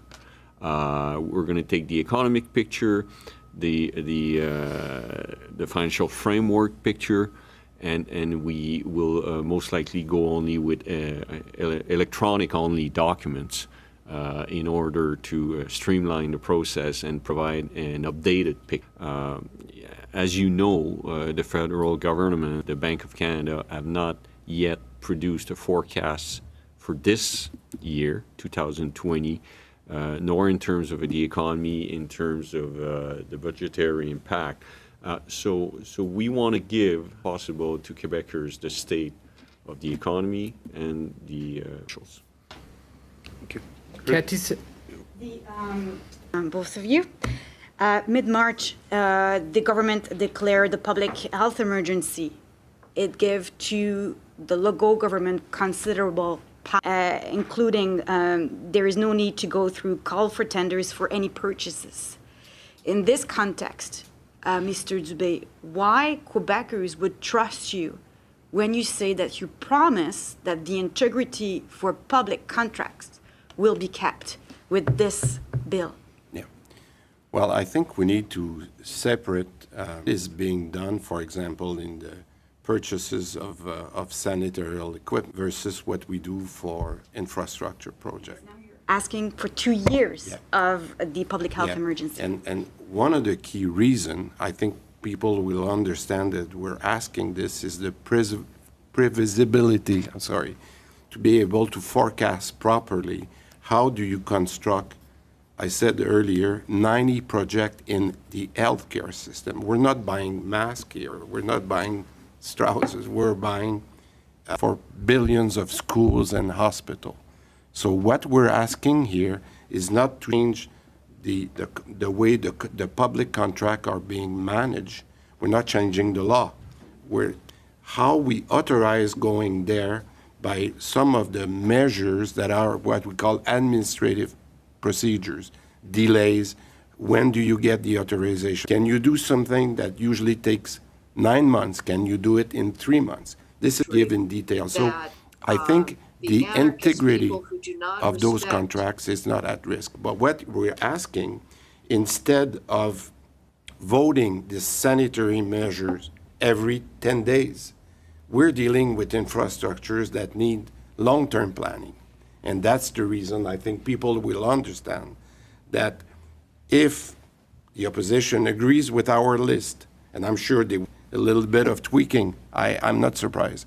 But I think people will understand that we're not after integrity. We're after previsibility, and I think people will understand that we're doing the right thing.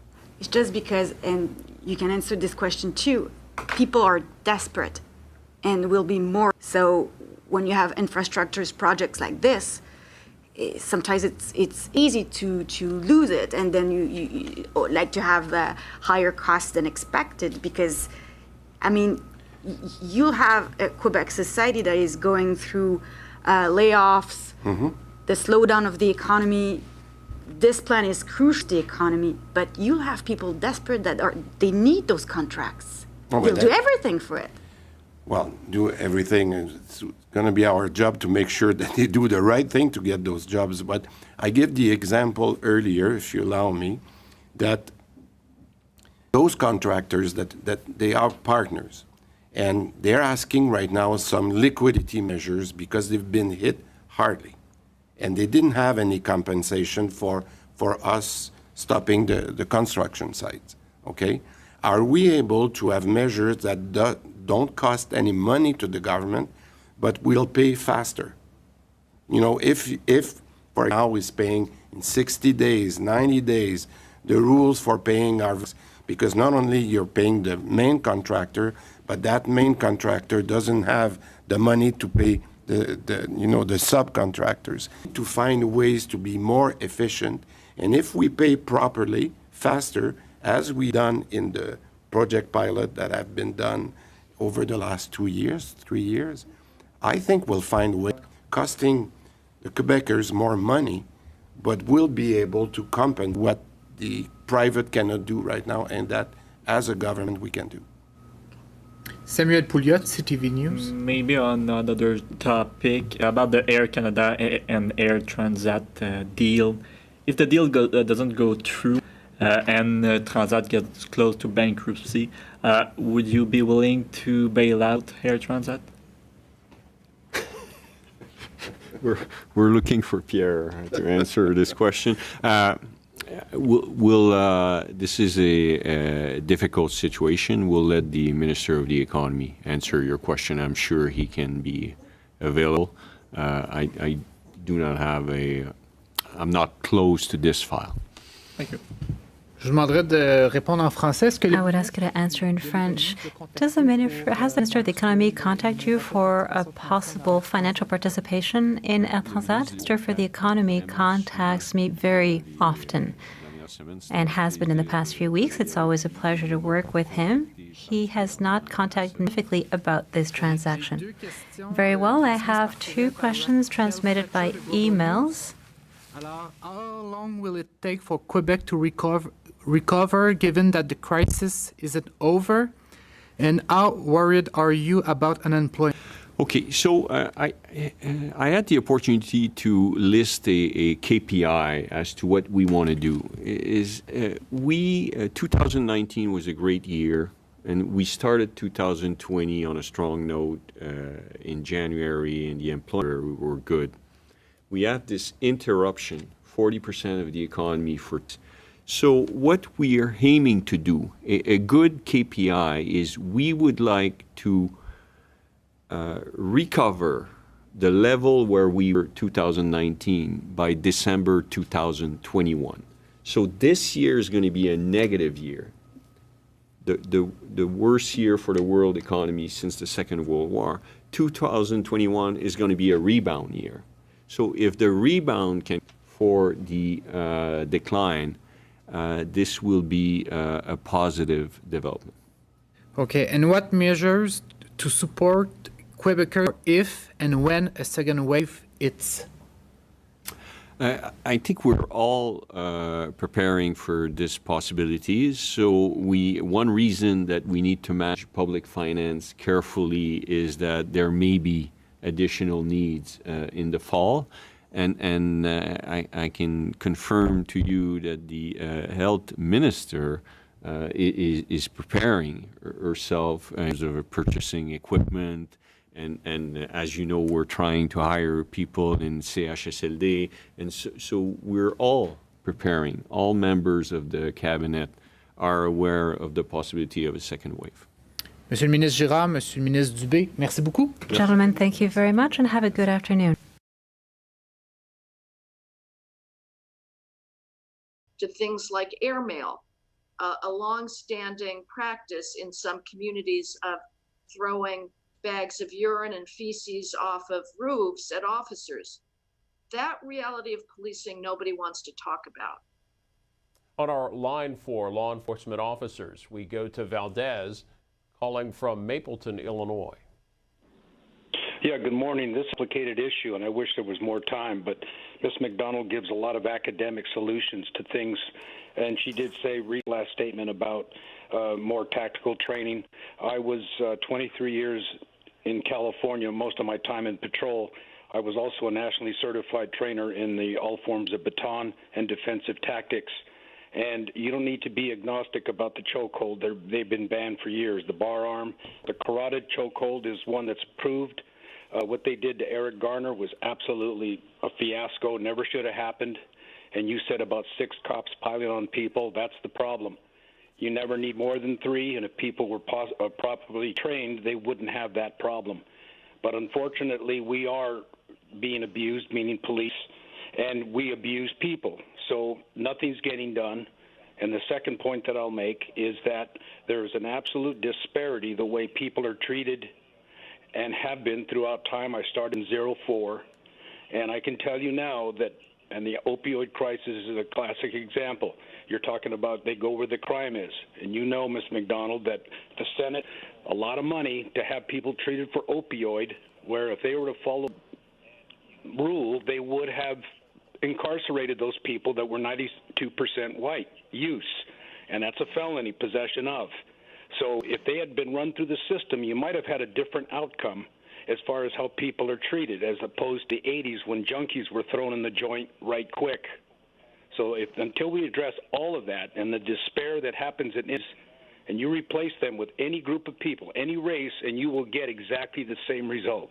Appreciate your input, Valdez. Heather McDonald. Well, there's no incarcerated in prison for use. There's virtually nobody in prison for smoking a joint unless somehow that person is also a major dealer. That's a fallacy. The fact of the matter is that the so-called war on drugs has been instigated in every instance by people in inner city communities who understand the pall of living in an open-air drug market. Opioid abuse, I don't think that is going on in open-air drug markets. I think the sales are happening in a different forum. But this is something James Foreman is a Yale professor. Books have documented that the Rockefeller drug laws in New York City, it was preachers and newspapers in Harlem that were calling for the police to crack down on the drug trade because they saw this as a threat to their effort at achieving stability. Same with the war on crack. It was the Congress that said this is the worst oppression that our community has experienced since slavery. Did the crack penalties ultimately get bid up in an effort to show sensitivity to a level? Yes, but I would also point out they were identical to the meth penalties of 5 grams meth or crack yielding a mandatory minimum federal penalty of 5 years. Trafficking was and is overwhelmingly white and Hispanic. So if the crack penalties were anti-black, the identical meth penalties were anti-white and Hispanic. Again, the cops are not to try to bring down open-air markets. They are responding to people that come out to their community meetings and say, we are terrified of the drug dealers. Heather McDonald, you can read her piece in today's Wall Street Journal. As always, thanks for joining us. Thank you.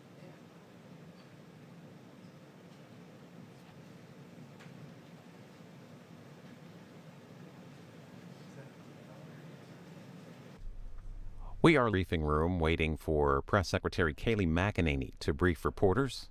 Again, live coverage here on C-SPAN.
We are live this afternoon at the White House briefing room waiting for Press Secretary Kayleigh McEnany to brief reporters. Again, live coverage here on C-SPAN.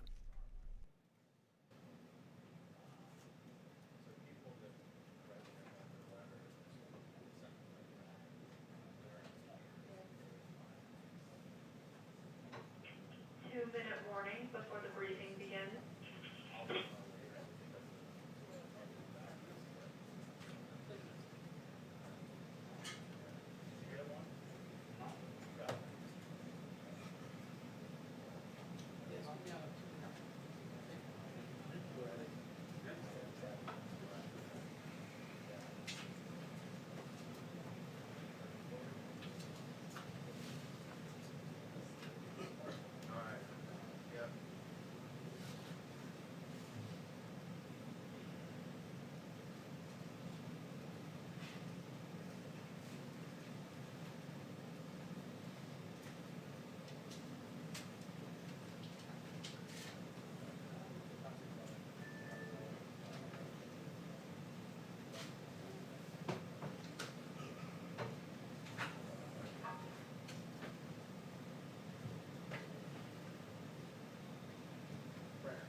Sorry.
Hello, everyone. So I'm going to start with a few housekeeping announcements. First of all, the President's annual results are ready for release. The full memo will be released shortly, but in summary, the President remains healthy. Also, I'd like to congratulate the winners of last month's. President Trump has now endorsed candidates and has a 64-0 record. Special and primary election races since the midterms, the strength of and support for the President's agenda across the country, as evidenced in the 64 consecutive congressional elections over the past 13 months. So next, I want to transition to talking about some of the things going on around the country. The First Amendment does not give anyone the right to riot. The First Amendment does not give anyone the right to loot. The First Amendment doesn't give anyone the right to burn down buildings. The First Amendment does not give anyone the right to deface property. It does not give anyone the right to assault private citizens and to assault police officers. The First Amendment, however, gives the right to peaceably assemble. And the greatest example that we protest, an absolute embodiment of the First Amendment, is the March on Washington. August 28th, 1963, 250,000 Americans gathered at the Lincoln Memorial and peacefully made a powerful march and a powerful point to be treated equally. That racial discrimination was unacceptable, abhorrent, and that it needed to be rectified. And in the famous I Have a Dream speech by Reverend Dr. Martin Luther King, he said this: "We must not allow our creative protest to degenerate into physical violence. Again and again, we must rise to the majestic heights of meeting physical force with soul force." And soul force is exactly what Dr. Martin Luther King Jr. met the nation with when he said this: "I have a dream that my 4 little children will one day live in a nation where they will not be judged by the color of their skin, but by the content of." Important words, important actions from an American hero who contributed to making this nation the greatest on earth. With that in mind, we must remember to recognize the passing of George Floyd, who was killed unjustly in a horrific video that we all have seen. And we must also remember the passing of Police Captain David Dorn yesterday, who was shot and killed by looters in St. Louis in a tragedy. A retired officer, 77 years old, whose wife was also a police officer herself. Dorn was a hero and an unfortunate casualty in the riots we have seen. Our hearts are with his family. We are all Americans. We must come together. We must unify, and we must have law and order. I'll take questions. Yes, we do. I have a couple questions. First on Secretary. CBS News has learned that his remarks this morning were not received in the House. Had the Secretary ever expressed his view forces to President Trump before this morning in private? And does still have confidence in Secretary Esper? So not that I'm aware of in terms of expressing his opinion, and I wouldn't get into the private conversations that went on in the House. And with regard to whether the president has confidence, I would say if he loses confidence in Secretary Esper, I'm sure you all will be the first to know. But as of right now, he still does? As of right now, Secretary Esper is Secretary Esper, and should the president lose faith, we will all learn about that in the future. And on policing, Vice President Joe Biden has vowed to set up a police oversight board if he is elected. Is President Trump considering anything comparable, other specific legislative and policy reforms to address racial disparities in policing?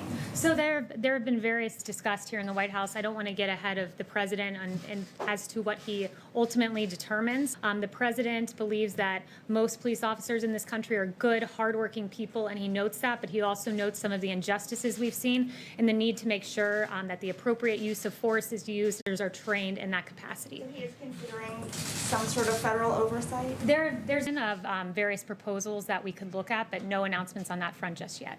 Jim. Kayleigh, you mentioned Dr. King.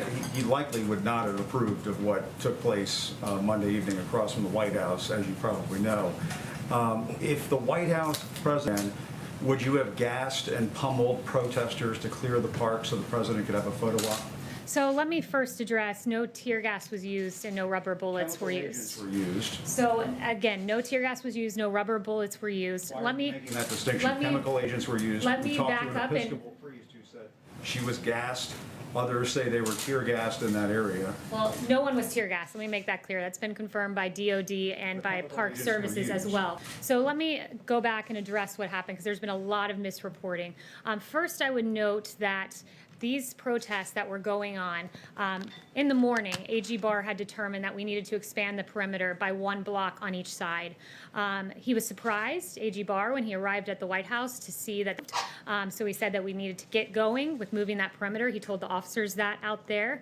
That was late afternoon. So that decision was, first of all, the protesters were told 3 times over loudspeaker move, and what happened was it grew increasingly unruly. There were projectiles being thrown at officers, frozen water bottles were being thrown at officers, their projectiles, and the officers had no other choice than in that moment to act and make sure that they were back, because as we all know, a church was burning in that very area the night before. So the appropriate action was taken. It was burning the night before, which which enforced the decision to move the perimeter on each side by a block, so that church would no longer be in harm's way of rioters. But it's absolutely uncalled for to throw bricks, absolutely uncalled for police officers. Don't you agree, Kaylee, that the vast majority of those protesters were doing so peacefully, and that many of them did not hear those warnings and were simply just pushed out of the way, just forced out, pummeled out of the way by their fellow Americans, police officers, and members of the military to deal with this? I mean, what do you say to Americans who look at what happened on Monday and find that to be appalling? Well, let me note that the National Guard was utilized across Washington, D.C. The military was not. There is a distinction, and I would say that it is uncalled for to throw bricks at officers, uncalled for to throw frozen water bottles at officers, and they also had received intelligence that there were calls for violence against police officers, and they found caches of glass bottles, baseball bats, and metal poles hidden along the streets. When an officer is at risk, they have the right. They did so peaceably. There were no fatalities, no severe injuries. You do it again. To protect the lives of officers, they have a right to defend and to protect themselves. Next question. I think Sarah used to always joke about 2-question Tuesday. I think sometimes I get 4 or 5 question Wednesday. I just want to make sure that people who have a problem with what they saw Monday have a chance to have that addressed. And, I mean, what do you say to Americans who are just outraged by what they saw? And for the president to go and have a photo op in front of a church. What I would say is this: officers have a right to defend themselves. And I've watched a lot of your coverage. I've watched a lot of the nation's coverage, and let's go through some of the things that happen when officers don't. Lewis. 4 police officers were shot. In Las Vegas, an officer was shot in the head and is on life support. In New York, a cop was beat up by people. In Providence, 4 to 5 police officers in state were injured. And in Ashbury Park, New Jersey, a police officer was injured. Police officers are out on the front line. They're defending and protecting you as you come into this building each and every day, Jim. We owe them honor, and when they are under attack, they have the ability to defend themselves. Zeke. First on Secretary Esper's comments, is the president presently considering invoking the Insurrection Act, or is that completely off the table at this point? So it's a very good question. The president had to invoke the Insurrection Act. It is definitely a tool within his power. This president has one singular aim, and it is protecting Americans. We cannot have burning churches. We cannot have police officers who are shot. We cannot have businesses that are looted and destroyed. The Insurrection Act is a tool available. The president has the sole authority, and if needed, he will use it. But at this time, he's relying on surging the streets with National Guard. It's worked to great effect here in D.C. and in Minnesota as well. And Kaylee, back to that incident on Monday. Are you saying that all the officers clearing that largely peaceful protest were acting appropriately? There were well-documented incidents of, in one case, one member of law enforcement bashing a camera of an Australian journalist. This isn't about the journalists. This is about the other peaceful protesters there as well. Did every officer in that protest, was that cleared in a way that the White House believes was entirely appropriate? So that should be the model for the rest of the country. I think U.S. Park Services, when having bricks thrown at them and frozen water bottles, had the right to act. They acted with the appropriate level of force to protect themselves and to protect the average citizenry and to protect the peaceful protesters. Kristen. They were protecting the peaceful protesters by fire and walking through them with batons. Well, it wasn't tear gas, I would note, and what they used was a way to target those who were being violent. They used minimal force that they could to ensure that situation was safe, to ensure St. John's Church would not burn a second night in a row, and to ensure officers were injured in the manner that I listed off, that several injured and shot at in the course of these riots. Kristen. Thank you, Kaylee. I have a question about the decision-making process before going to the church on Monday night. The president said on Fox Radio this morning that he never told anyone to push the protesters out. The defense secretary, he said something similar. So who at the White House did know, or was this a unilateral decision by the Attorney General? The Attorney General expanded the perimeter, and that was a decision made long before the church discussion was ever under consideration. When the president gives an order, people act. It's not as if he's how a plan goes about. He says, I want to go to the church.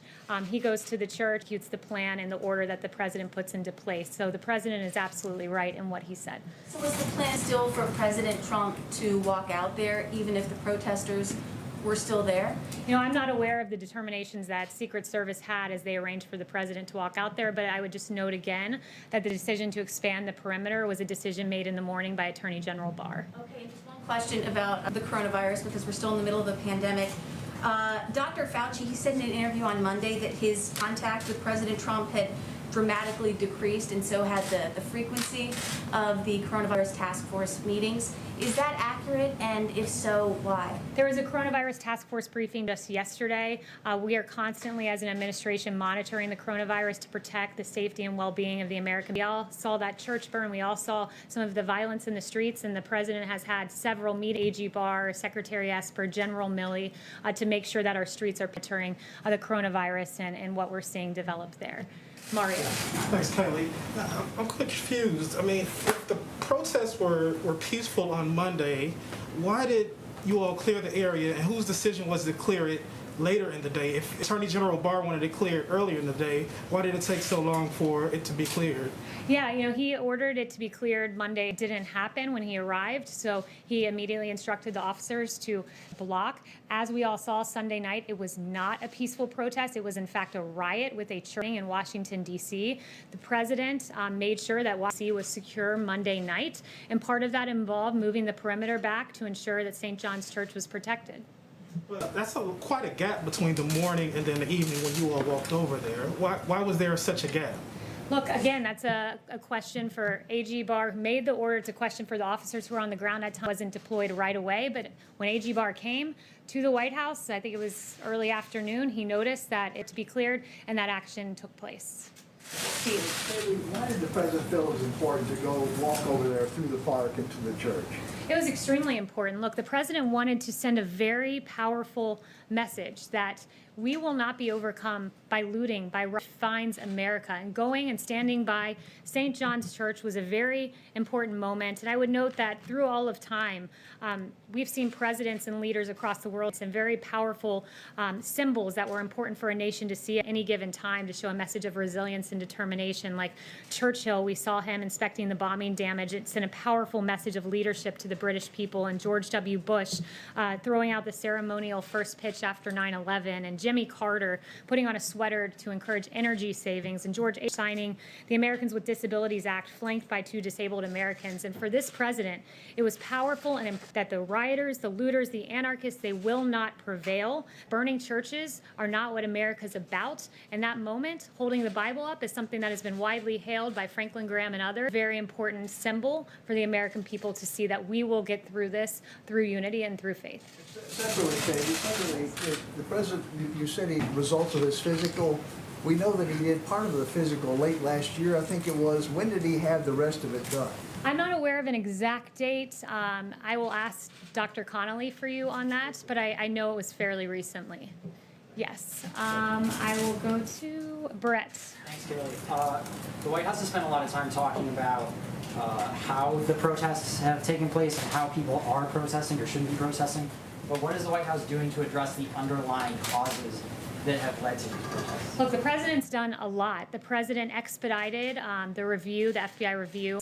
He swiftly ensured there was a civil rights investigation into George Floyd's death. Ahmaud Arbery, there's another investigation there on the part of DOJ.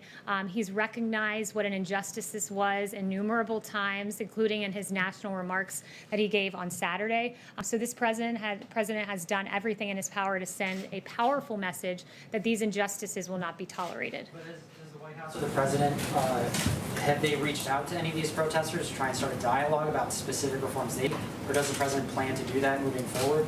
Look, the president has looked at some, not legislative necessarily, but tools that we could use to ensure that law enforcement uses the appropriate level of force. No discussions or announcements there on that front. But I will say that we're taking a hard look at this, but that the president recognizes that our police officers are valiant heroes, good, hardworking people who love this country and who love the American citizenry that they protect. Thanks, Kaylee. Former Deputy Attorney General Rod Rosenstein testified today on the Hill that he didn't read the FISA applications, and he didn't even prepare the scope memo that started. Given that Rosenstein appears to be deeply involved in Crossfire Hurricane and that he actually picked FBI Director Christopher Wray, Isn't it time that the Trump administration appoints someone else other than Wray for FBI director? Look, I have no announcement on that front, but what I will say with regard to the Rosenstein testimony is he said there was no there, and he now agrees with that text by Peter Strzok, who, obviously had no information of Russian collusion, but nevertheless strung us through this investigation. And you have Rosenstein, who, again, it's quite befuddling, said he have signed off on the Carter Page FISA warrant that has his name on it. His name's signed on a FISA warrant to spy on the Trump campaign, that he wouldn't have signed off on that. Not only that, he wasn't sure. Pretty grave thing to spy on an American citizen, to violate their Fourth Amendment rights, to not have a basis to do so, and to rely on a Russian dossier full of lies as the justification. So it's really astonishing to hear from him that he's not sure he read every page of that warrant, but I suppose it's encouraging to hear with his 2020 hindsight that he wouldn't have signed off on it, though I'm sure that's of no comfort to Carter Page. Well, the president has expressed his disappointment in Wray in the past, so where does he stand now? Does he have confidence in Wray today? At this moment, the president, as the FBI director, much like the Secretary of Defense is the FBI director, is the Secretary of Defense. He no longer has confidence. You guys will be the first to know. One more on New York, if it's okay.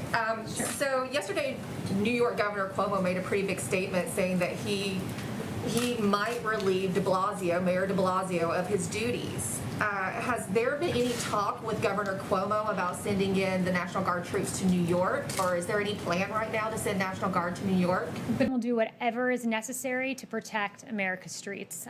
He has made that clear, and he has several tools. That is one of them, sending in the National Guard. He does have the ability to federalize the National to do that. But I would note, and I'm very glad you brought up the very clear-cut cases of D.C. and New York. D.C. was in chaos on Sunday night when you saw the burning of the church, when Mayor Bowser did not set the curfew. As the president said, this is unacceptable. He's always preferred devolving to the states. They have the police power. It's their responsibility to protect the streets. But when the president saw that on Sunday night, he took action immediately. He surged the National Guard, encouraged states to accept their National Guard. He went on and on with several various actions. He gave a very powerful speech saying, if you don't act, I will, that the military would be on hand should it be necessary. His bold action, his swift action, made D.C. a much different story Monday night. And contrasting the images of on Monday night and New York on Monday night, where there was rampant looting, where we saw Macy's department store, Coach store looted, violence in the streets. New York acted in a way that was inappropriate. They didn't deploy the National Guard. They set an 11 p.m. curfew, even after they saw the disastrous results of Mayor Bowser's 11 p.m. curfew. And the president said, I will call Antifa a domestic terrorist group. What was New York doing? New York was arresting people on burglary charges and then releasing 500 individuals after they had arrested them. So the weak-kneed policies of New York stand in stark contrast to the law and order policies of this president that has succeeded in securing this city, as we've seen the last two nights. Next. Thank you, Kelly. Putting aside the conduct of individual officers, does the president believe that there's a systemic bias in American law enforcement against African Americans? The president believes that there are injustices, and he has pointed them out, and he has not hesitated in pointing out injustices, going back to his time as a primary candidate when he called Sandra Bland and the use of force against her in the video that we all saw terrible. He did not hesitate when he saw the video of George Floyd. He was really upset by that video, as I noted. We've got the civil rights investigation into Ahmed. He points out injustices, but he also notes this, that our police officers are good people. I've seen them out there on the streets protecting people. I've played the videos for you of the police embracing protesters. They're good, hardworking people. They protect our streets. That is what law enforcement is about.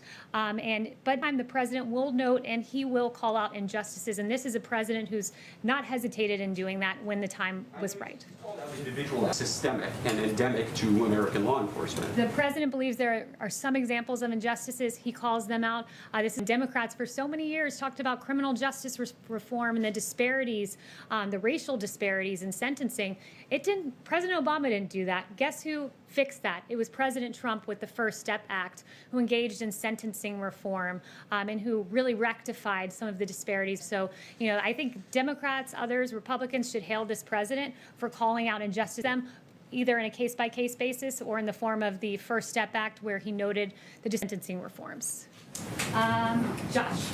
There's been a number of explanations on the clearing the park. One, that there was an attempt to enforce curfew. Another, that there was violent protesters.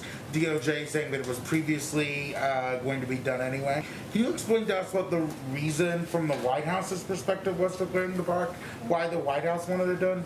So it was, as I said, it was AG Barr who expanded it was AG Barr who said the perimeter needed to be expanded 1 block each way because we were not going to see the church burn another night. I've already gone through in meticulous detail with my friend Jem here, how it came about that perimeter was eventually moved, and I'm not going to myself again. So that would have been done anyway, even if it would not have been violent protesters, that would have happened? No, there were 3 announcements. So if the protesters had remained peaceful and had moved the perimeter as they were instructed to do, not 2, but 3 times via loudspeaker, it would have looked different. But when bricks are thrown, rest assured, officers will protect themselves. Yeah. Chanel. The president said today that he went down to the basement to inspect it over the weekend.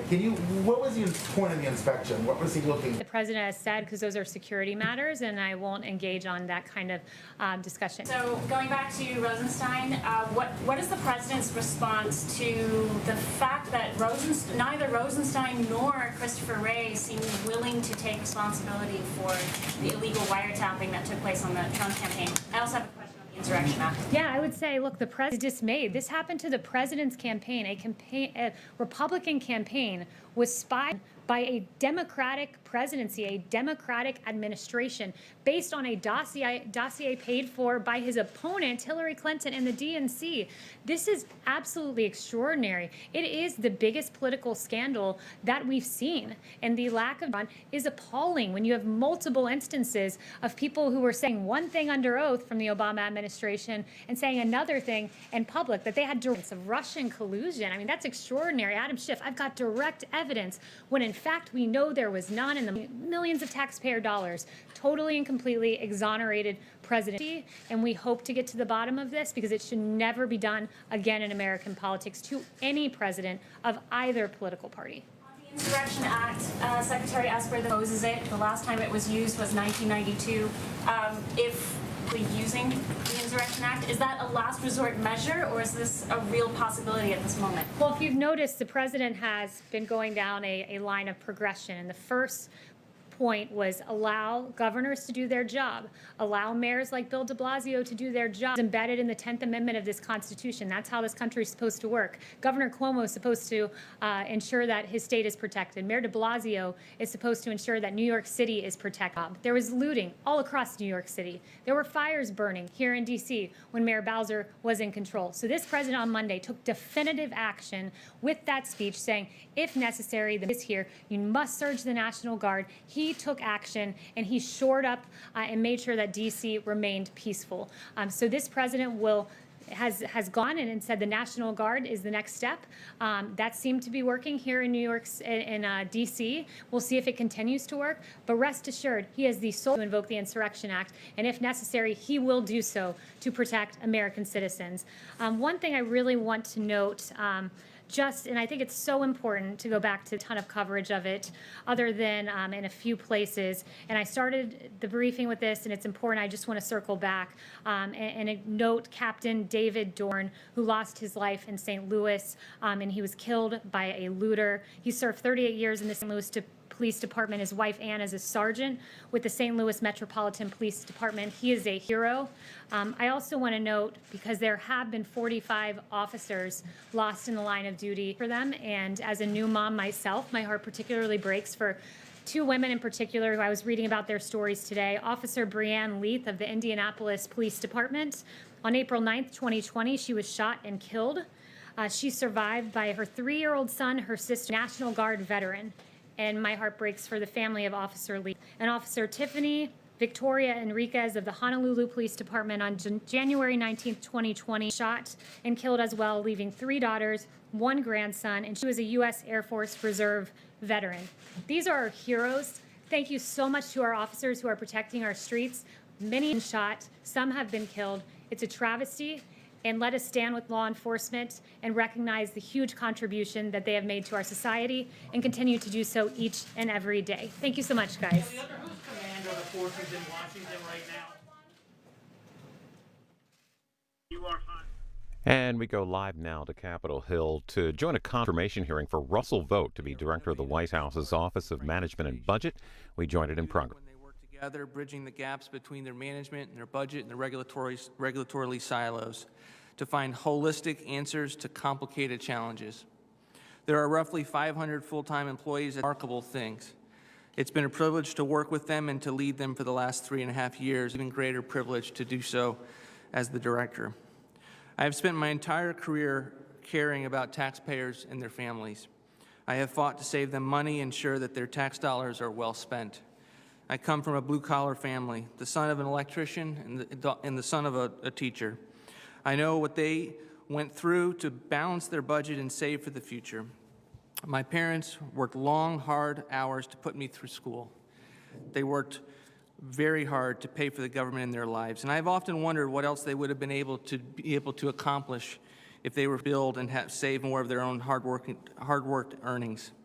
My parents and men and women of this country, they have always been the yardstick by which I have tested government spending, and I am grateful to the work of this administration that had made the eyes and the heart of the forgotten man the lens from which we see policy. These men and women live and work in every city, in every town, in every state in this great country. I believe in their dreams, and I believe that our government ought to let them pursue their dreams. The very budget may not be part of their lexicon daily, but I know that the work of OMB has a great impact them in immeasurable ways, and if the Senate confirms me to be the director, thank you for considering my nomination, and I look forward to answering your questions. 蛋蛋喺我下邊拗緊啊！我拗緊蛋蛋啊！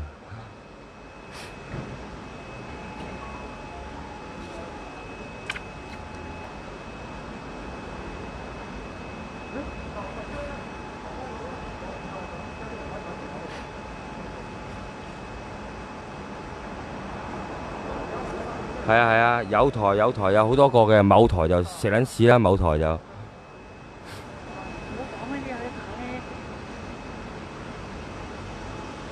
新城電台因為講緊大公報啊，我哋講緊係啊，某台係大公報咋講緊，唔好誤會啊！我見到有工作人員嚟到增援啦。統啊！大公報誤會啦。唔好逼我講粗口啦，好冇？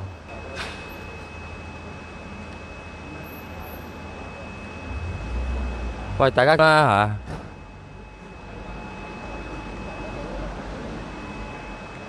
嚇！夜媽媽大佬，我食下個麵，食到一半喺屋企煮下麵，食到一半，跟住有觀眾報料，喂，我麵都倒撚埋啊！屌！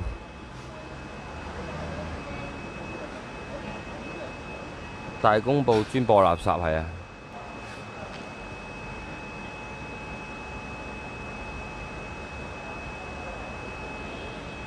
講乜撚嘢啊？講垃圾桶啊，跌咗個垃圾桶落地啊！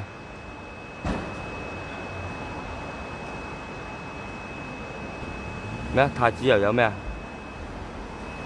太子界限街荔枝角道一大廈起火。邊度啊？火警啊！邊度？咩啊？界限街荔枝角道交界喎，火？界限街荔枝角道啊！係呢度係咩？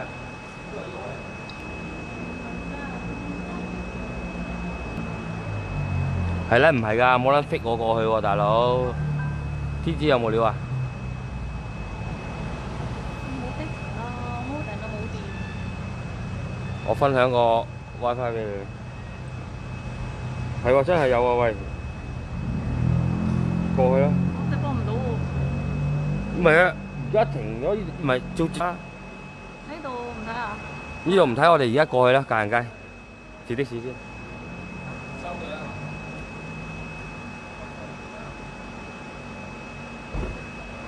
係啊。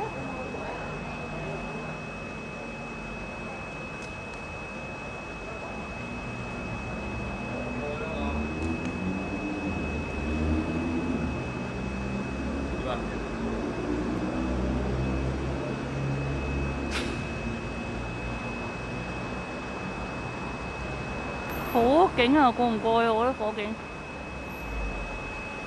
燒完未先？咁喺呢度係旺角嘅上海街啊，喺呢個朗豪坊對面啊，咁就詳情呢就係剛剛啦，較早前有一名嘅男子喺呢個大概係6樓就高處墮下，咁就警方就初步呢，就我搭的士過去睇。初步估計係有可疑㗎。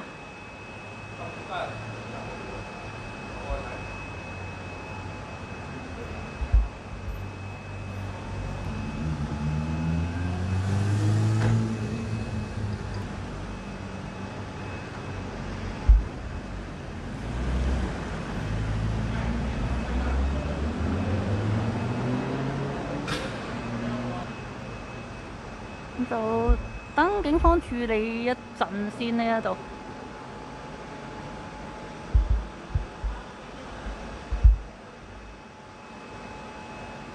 咁我見到應該係有 CID 啦，同埋我見到傳媒聯絡都嚟咗。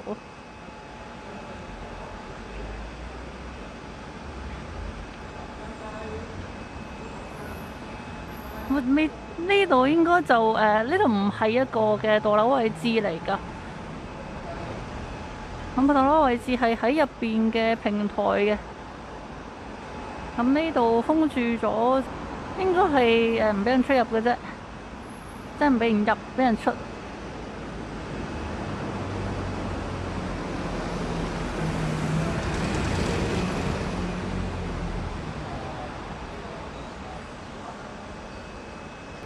咁呢度警方初步估計係有可疑㗎，咁就但情都要等呢個 CID 嚟到啦，再作一個跟進調查。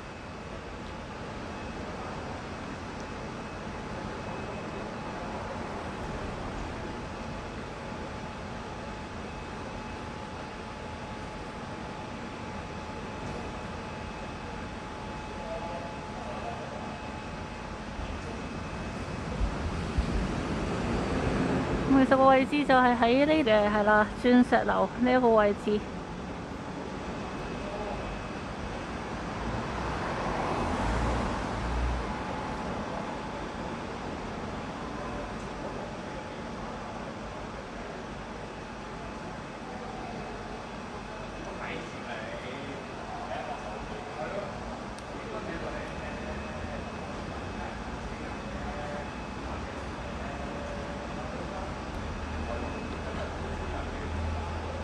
咁就喺附近啊，太子嘅火警啊嘛，攞咩過緊去啊？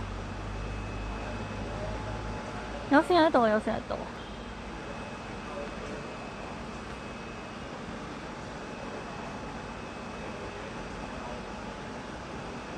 咁暫時未見到 CID 入去噃。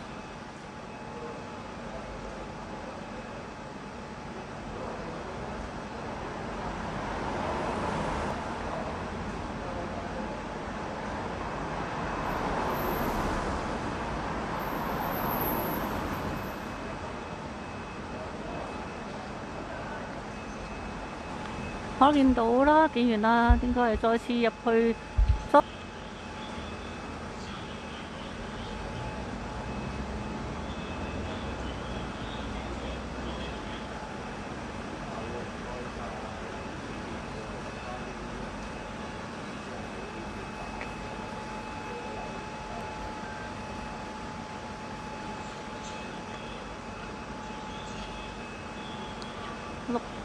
618對面。呢嗰度咪有間星馬嘢幾好食嗰間餐廳對面啊！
東南。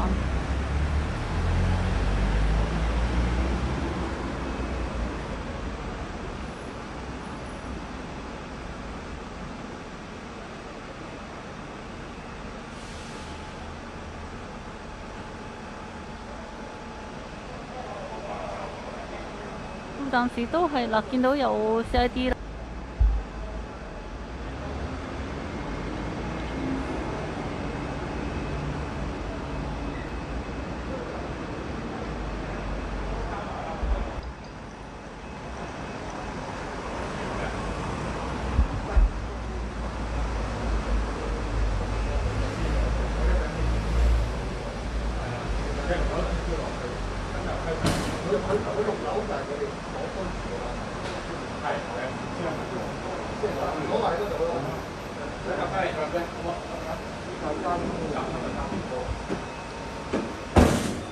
好啦，咁報啦，軍裝警員都睇過，就都係得到嗰一啲嘅資訊啦。咁啊，6樓墮樓，咁初步有可疑都要等先至再跟進啦。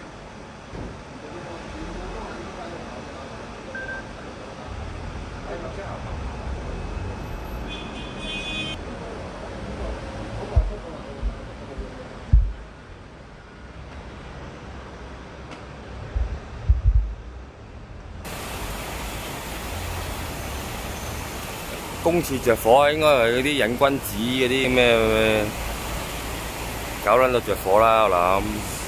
啱啱入嚟嘅朋友記得讚好分享啊！時間啊，太子都係。係啊，公廁着火啊，公廁着火。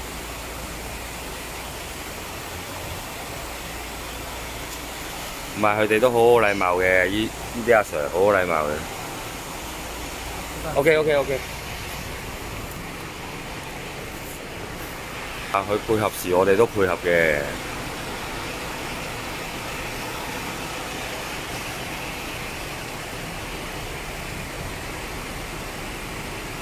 係啊，頭先我哋 busking 完，翻屋企煮有突發，食咗一半我都倒咗個麵出嚟直播。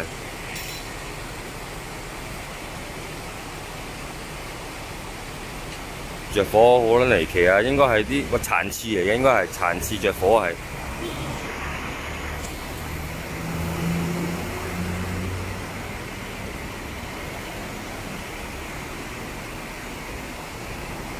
應該啲癮君子喺入我斷估啫。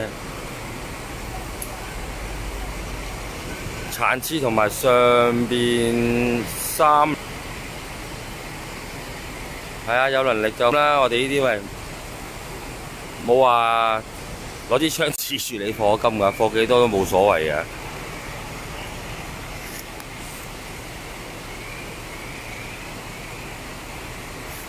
最緊要大家有心啦，我哋呢啲真係為課金嘅啫。OK。又褪咗封鎖線，又褪後咗啦。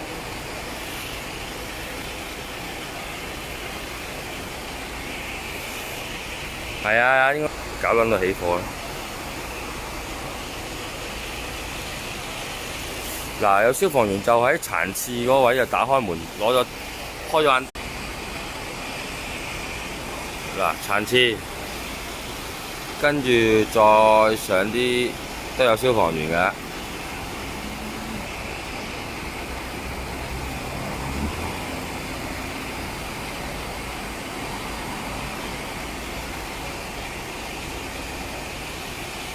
深水埗啊，特別多老同㗎啦，唉。唔係煲煙你都冇理由着火啊，啱唔啱啊？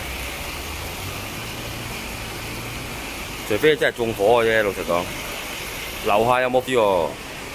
就係聽頭先我問過警員啦，佢就話廁所火燭啦，總之就樓上嗱3樓當係3、1、2，當係2樓啊，係2樓呢個位都有消防員。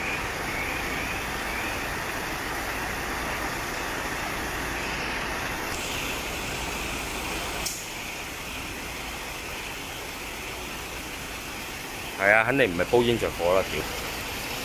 在場都有1格、2格、3格、4格、5格、6格消防車㗎，有6格消防車喺度啊！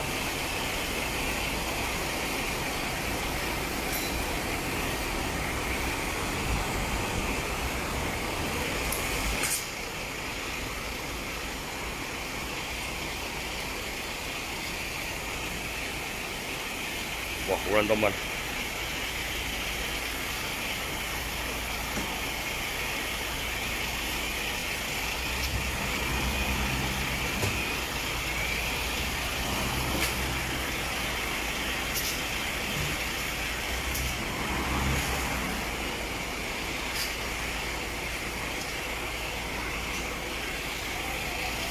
朋友記得讚好分享啦嚇！好多痕啊，俾蚊咬。大唔大火就唔知啦，因為我都係啱啱喺旺角趕過嚟。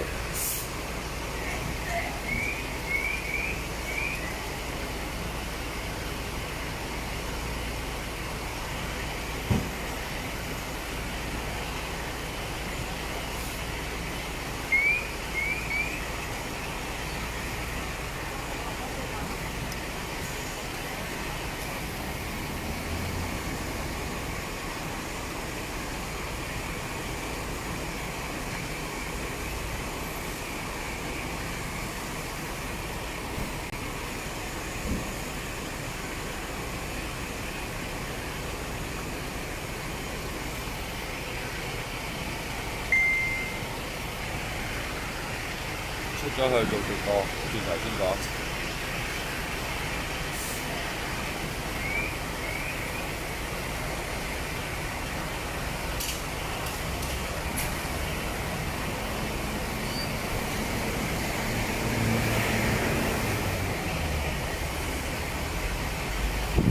哇，好啦痕啊！啲蚊咬撚到我。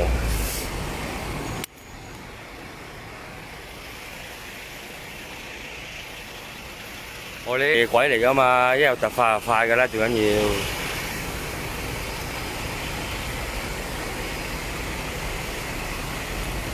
電視啦，為啲老同食白粉係要咩啊？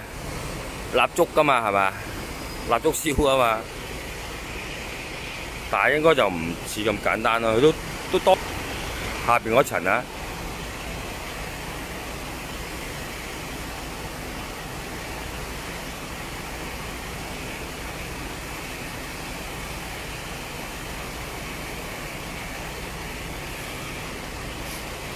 係冇垃圾桶㗎嗱，我想抌煙頭都冇啊，冇垃圾桶啊！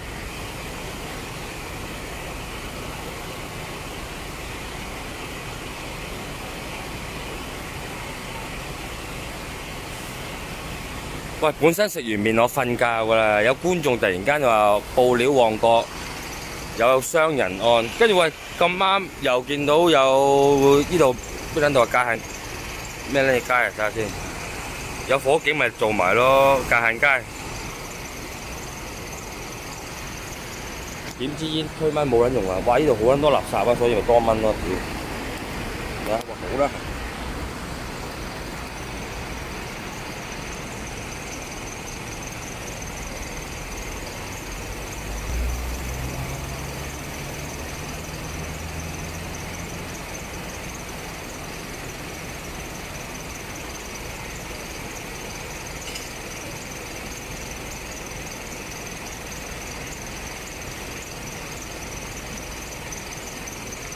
多謝晒，有觀眾入課金俾我哋啦，所以我都要覆一覆，多謝晒啦。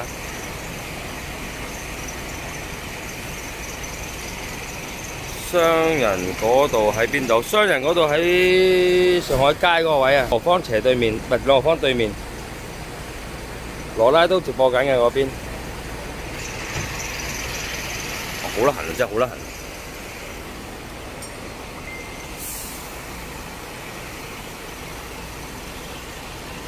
係啊，大佬，唉，啱啱busking唱完歌，翻屋企煮個麵又要講咯。食到一半，突然間收到觀眾報料，咪即刻飛的出嚟咯。聽日1點鐘仲要西九龍和你 lunch 啊！我聽日輪到我跑早啦。平時我3點不露㗎，大佬。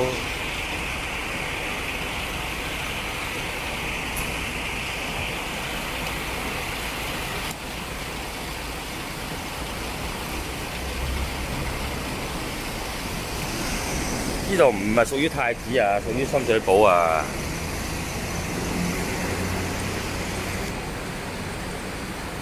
因為我冇腳架啦，冇穩定器啦，都係攞手揸住啦，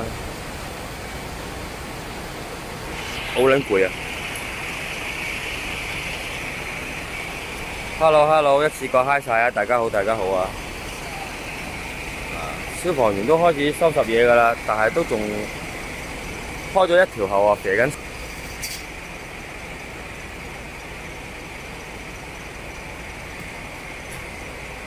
好撚痕啊！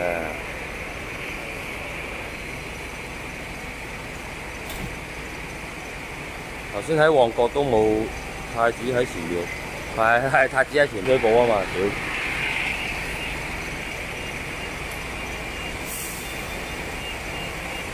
我本身梗係熱血啦，好撚熱血添啦，啲垃圾桶啊！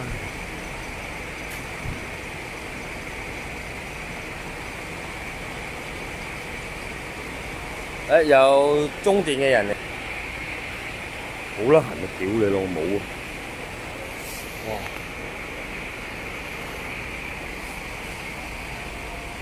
有冇可疑就唔知啦。但我都喺條封鎖線度啊！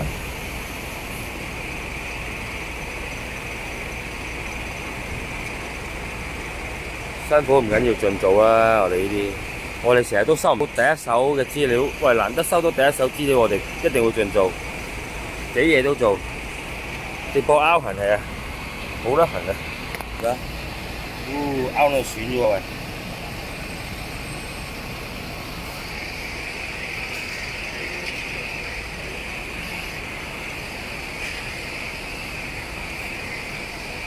啊，中電嘅人都嚟埋啦，我都係揾定個位。呢個位爆電箱唔係爆電箱，我哋見到嗱佢殘次就開咗嘅，跟住就1樓、2樓都有消防員嘅。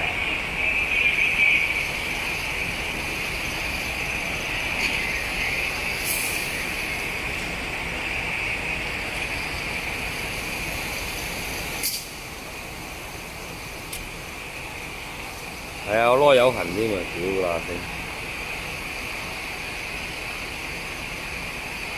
界限街咯，前面咪太子咯。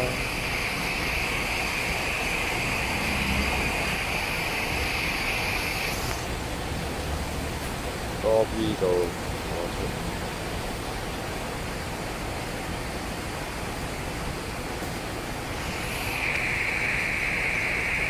係啊，旺角啊跳樓。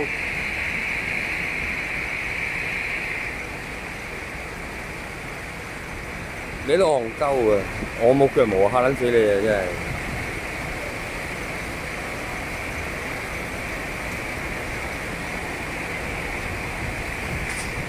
阿蛋又冇毛，阿蛋隻腳冇毛㗎。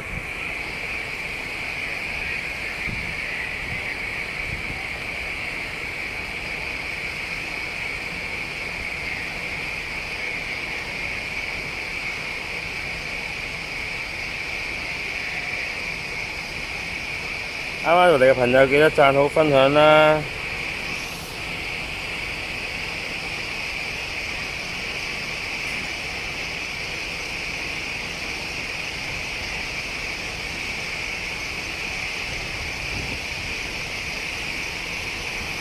哦，你而家係光管腳啦，我係知啦，唔撚知以為你食白粉啊嘛！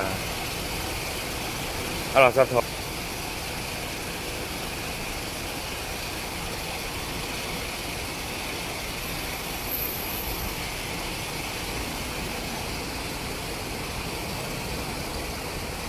哇！好撚熱喎呢度。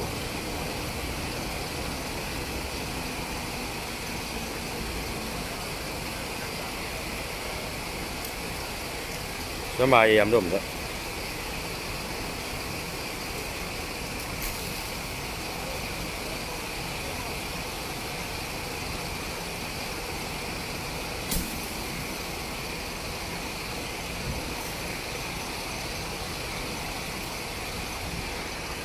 係啊。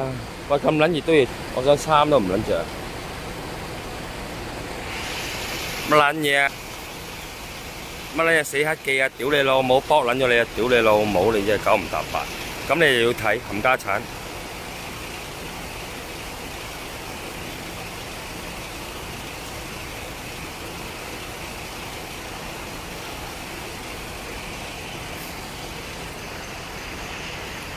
喂，歡迎五毛啊！唔同政見嘅人入嚟留言啦，等我一次過搏撚咗你哋啦，唔使煩啊嘛。夜媽媽啲五毛都唔撚使瞓嘅咩？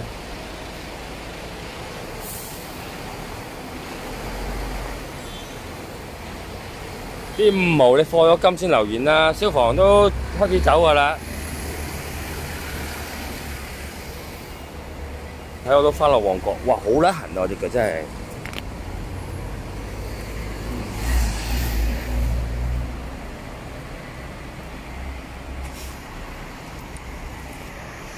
等我位試下先。後面有七仔，咦係喎，後邊有七仔喎，屌！係啊，有五毛啊，卜啊卜卜卜卜卜卜卜。後邊有七仔係買嘢飲先喎。你係五毛，我就係卜啊！你係咪五毛啊？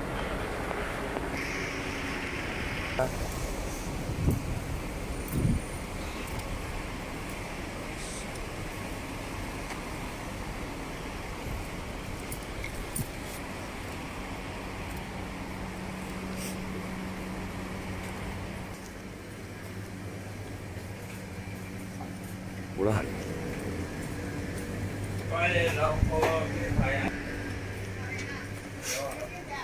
好啦。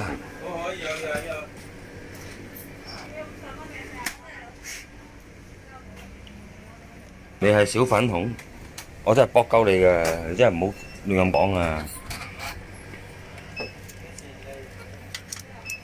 唔撚凍嘅，次次都黐撚線嘅，冇知凍喎。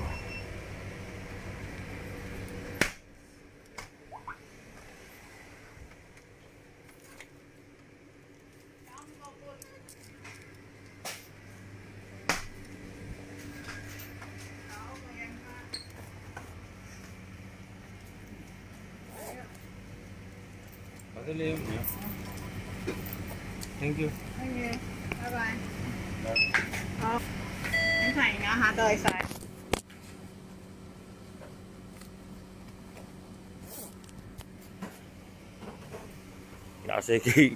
24K 兵擺過對面啊！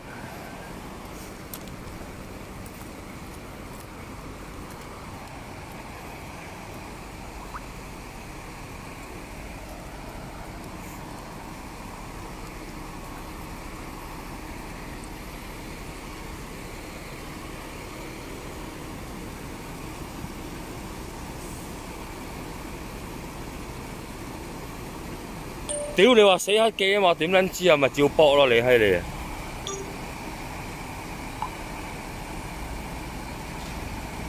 我認名噶嘛，有位觀眾俾我搏撚錯咗啊！佢話死黑記啊，唔係死黑警啊，大佬，咁我梗係搏鳩佢啦。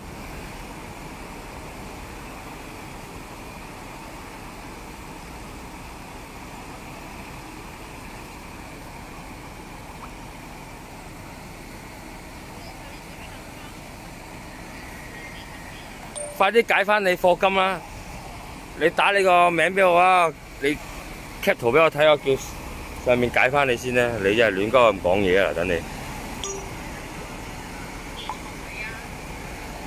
嗱，有位觀眾咧就戇鳩鳩，我都識嘅，我都識嘅。佢話咩死黑記啦，點點點啦，跟住話搏鳩咗啦嗱，佢都睇啊嗱，打多次死黑記啊！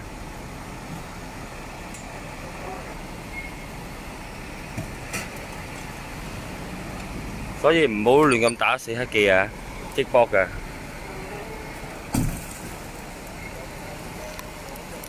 我認留言唔認樣啊。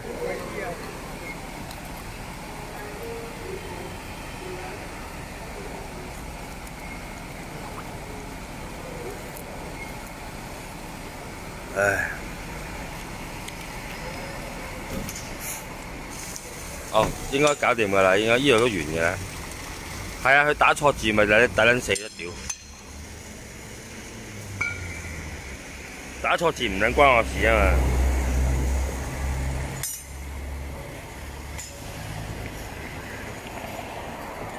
總部解鎖啊！佢留錯言話死黑記，我咪卜撚咗佢咯。你要解鎖啊？乜撚嘢唔咩撚嘢攞咩唔睇下先。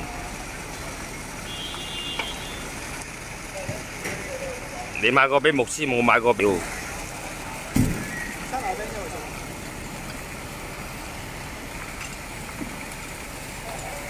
阿蛋喺撚度啊！阿蛋，我呢兩粒蛋就喺度，呢兩粒蛋啊，係啊，錯咗一個字就卜㗎，我好撚嚴㗎，我好撚真無㗎，消防員都應該收隊㗎啦呢度。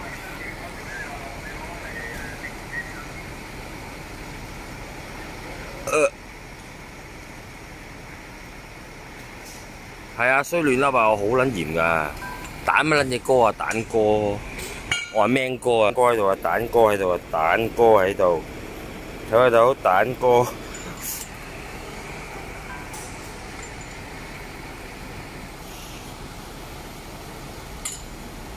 蛋喺度咩？喺邊度啊？佢喺邊個位啊？我唔知喎。我睇下直播先，睇下個。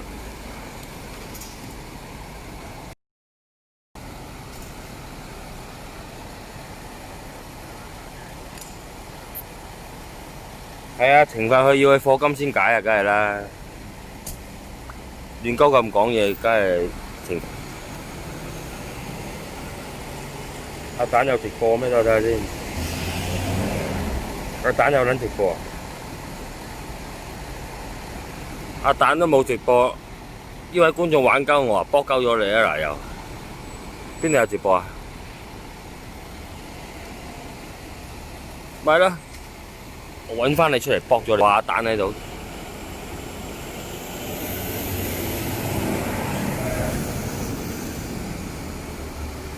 阿蛋喺我下黐住咗啊兩粒。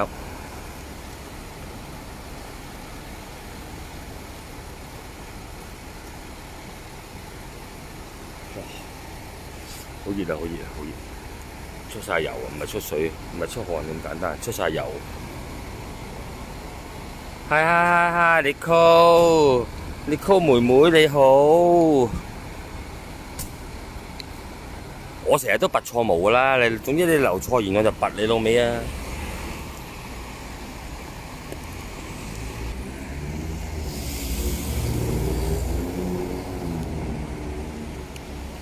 蛋哥喺我哋度 live 留言，唔係呢度，應該喺旺角嗰度留言啊！佢有喺度留過言咩？可能識留言睇。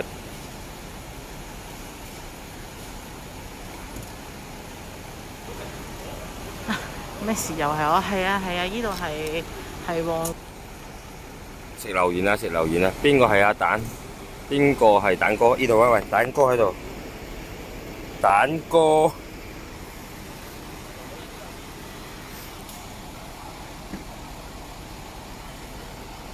食留言㗎，我睇直播。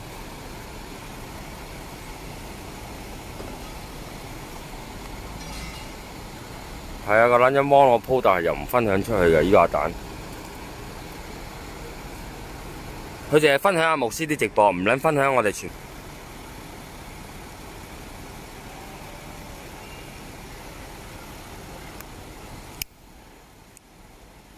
我就嚟同阿蛋割席㗎啦。阿蛋喺我直播裏面 ，OK， 屌錯咗啊，掹翻出嚟。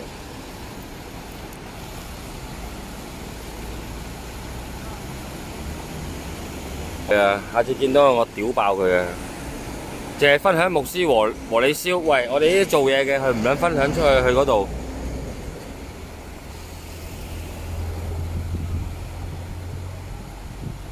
阿蛋呢啲嘢有台，梗係唔會割啦，割佢春袋又有。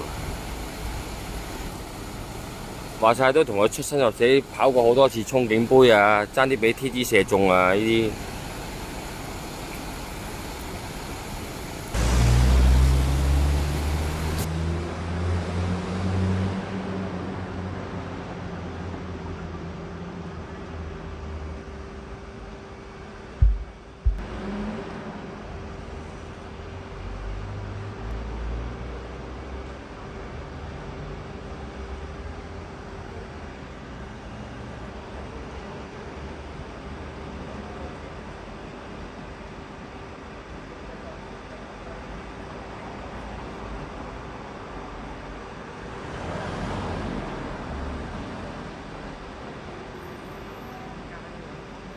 夜深嘅時間啦，但係對你講啊，讚好讚好，分享啦分享啦分享啦。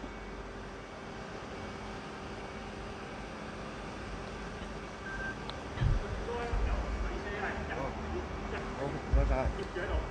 唔該。唔該晒，唔該晒。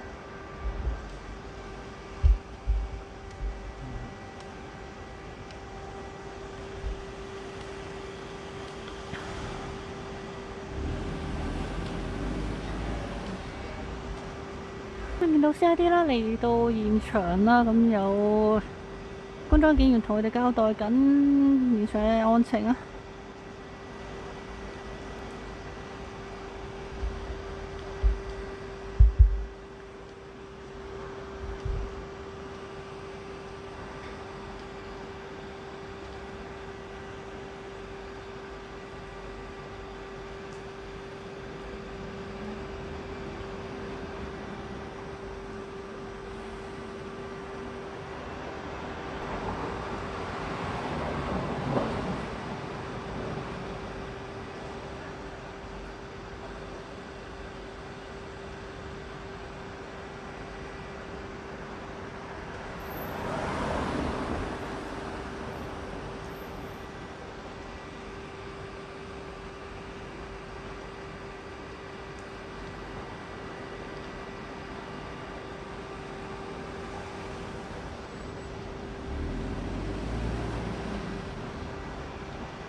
係啦，咁係懷疑啦，就係吸食咗毒品嘅，咁啊，墮樓人士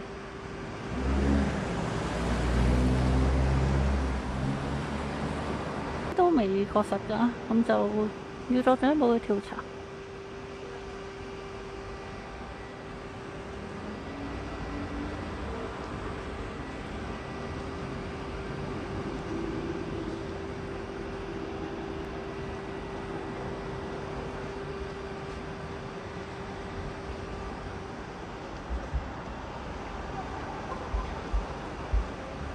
我見到警員咧，依家再進一步去調查啦。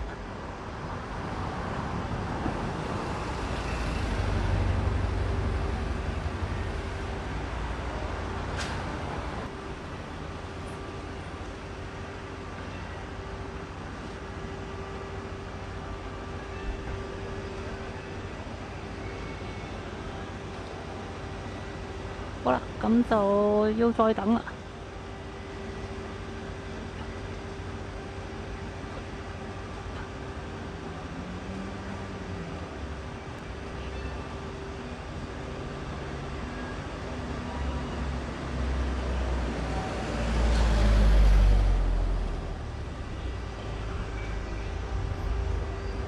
好，咁啊，再係等待嘅時間啦。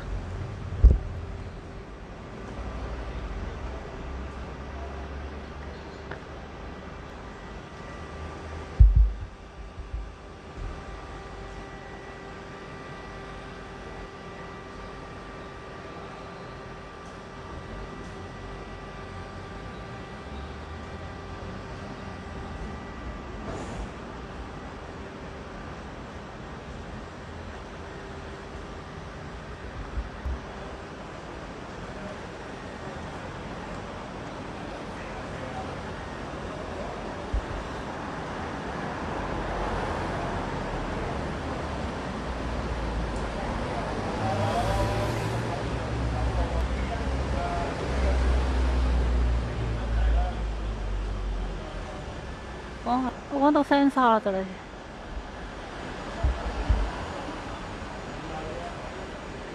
咁大家等下我，咁就都要等 CID 啊！依家其實佢哋上咗去做一個詳細調查嘅，咁就頭先初步就淨係唔知講咩，見到環境證據啊，就係見到係6樓高處墮下啦，就初步嘅啫，估計有可疑。咁所以依家都要等 CID 上去再調查啦。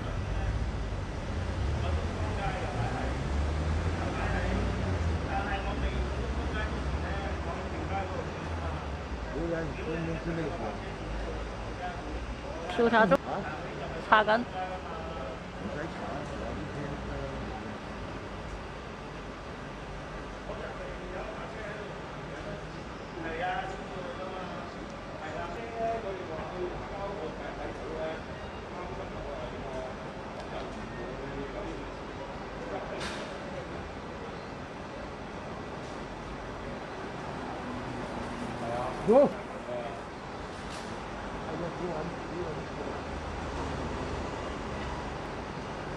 就呢度好安全嘅呢度。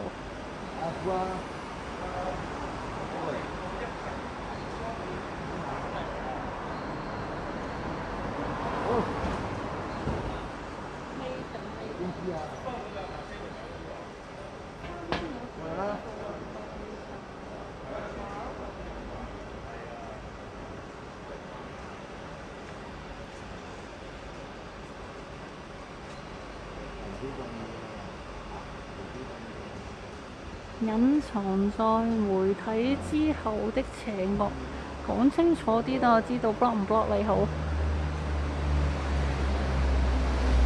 係啊，你咁講我又唔知你係鬧我定係咩？精準啲啊，鬧得到 point 啲，到肉啲先得啊。解釋一下，等我可以知道 block 唔 block 你好啊。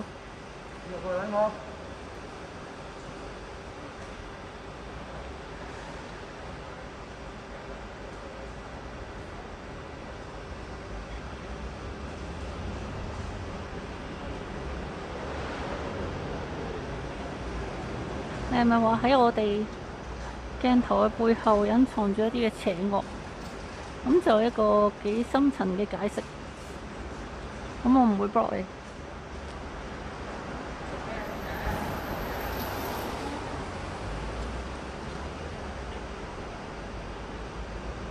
唔係遺體，咁就應該冇身亡嘅，冇身亡嘅。咁就傷者，咁就據聞傷者係被白車帶走咗嘅，因為早前有個白車喺度咁開走咗嘅。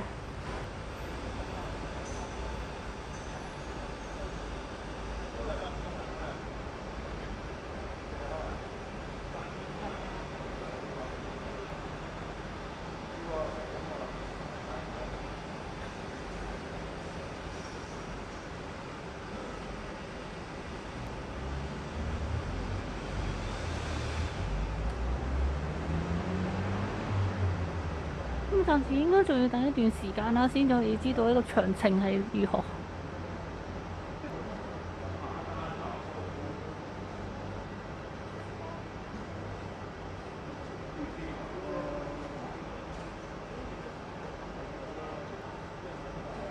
墮樓啊！墮樓啊！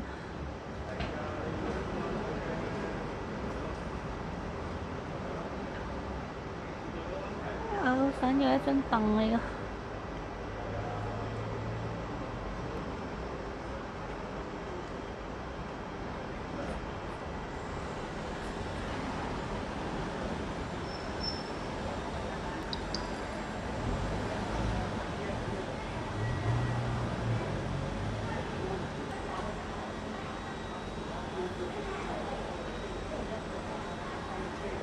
等緊會唔會有交代案情啊？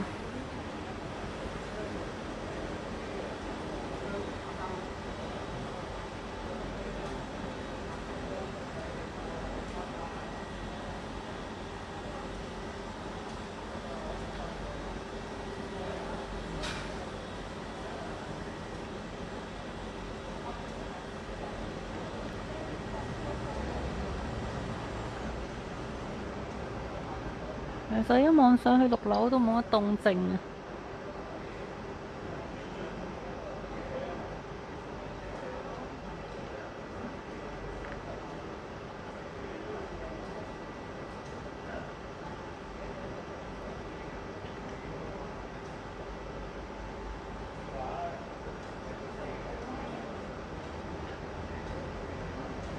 有冇可疑？其實未確定㗎，未確定㗎。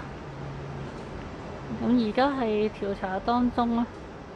咁可以講，其實資料就係有男子6樓高處墮下咁多嘅啫。咁其實暫時嚟講，有冇可疑仍然係中。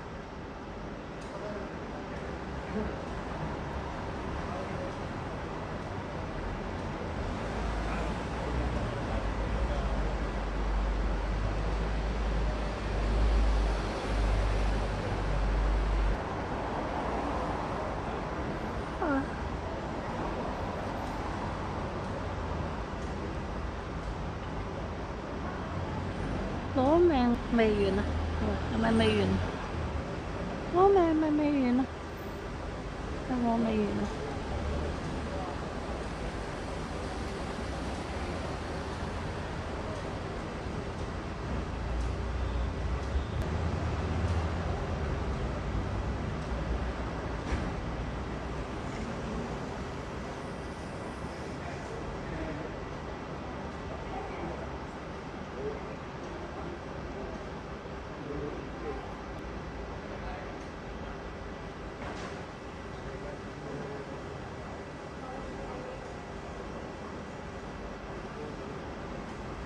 咁啊，太子嗰邊啊見到燒焦了的公廁啊！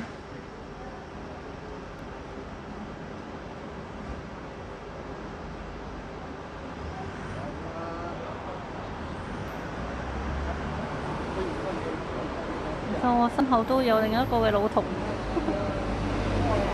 坐咗喺街邊。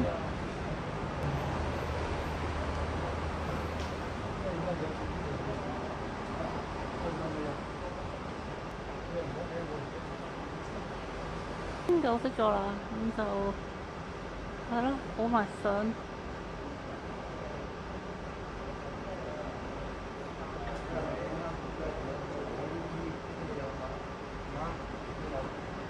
咁啊呢邊我哋，其實我哋未必等啦，咁等警方公佈消息咯。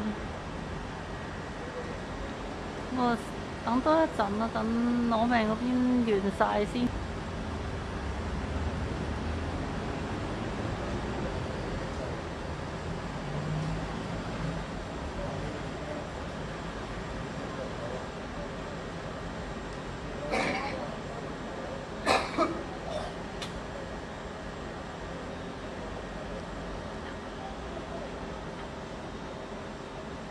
我把聲有啲特別，聲沙同埋眼瞓。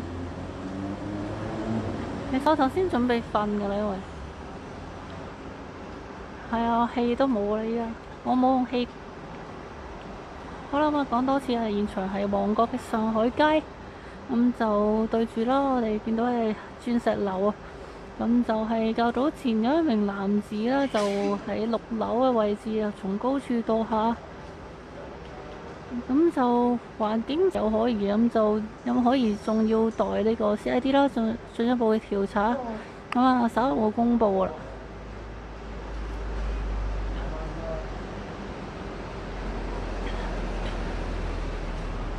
咁啊，另一邊喺太子嘅位置都係公廁啊，太子嘅公廁起火。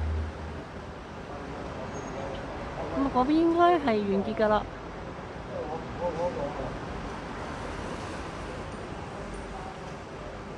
咁啊，現場仍然有警方咧，就拉起咗一個嘅封鎖線啦，唔係封鎖線嚟嘅咧，都算係封鎖線，白色嘅帶。咁就方便你進行一個調查工作啦。咁啊，其實喺呢一個位置出面就唔係一個嘅墮樓現場嚟㗎。咁啊，墮樓現場就係喺入邊嘅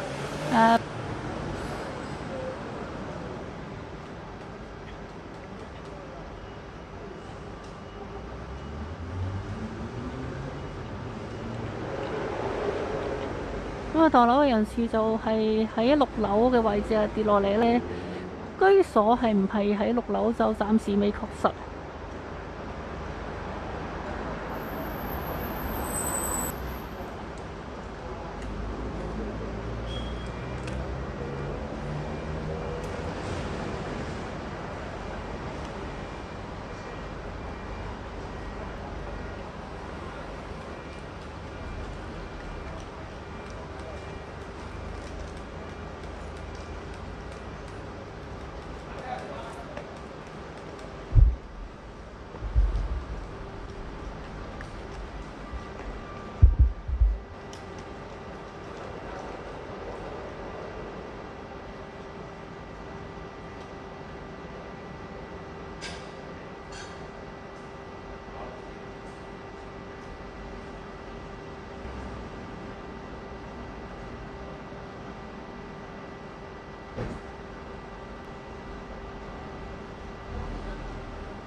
得佢一個啫，喂，佢嚟啦！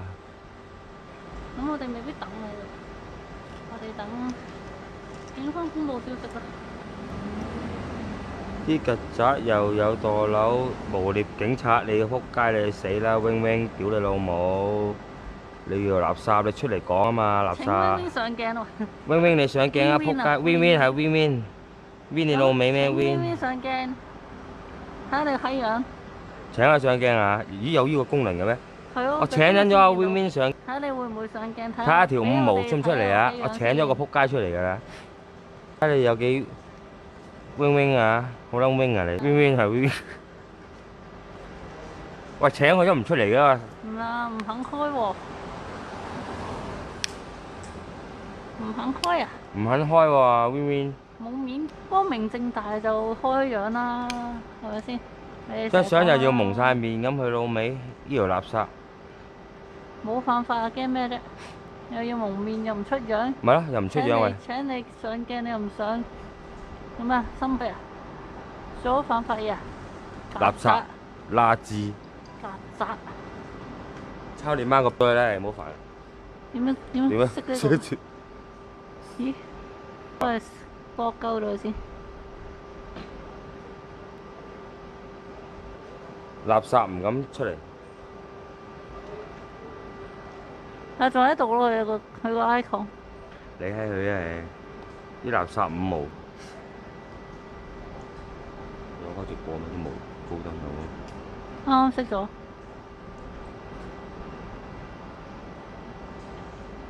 好啦，咁我哋唔等啦，我哋等警方公佈案情啦。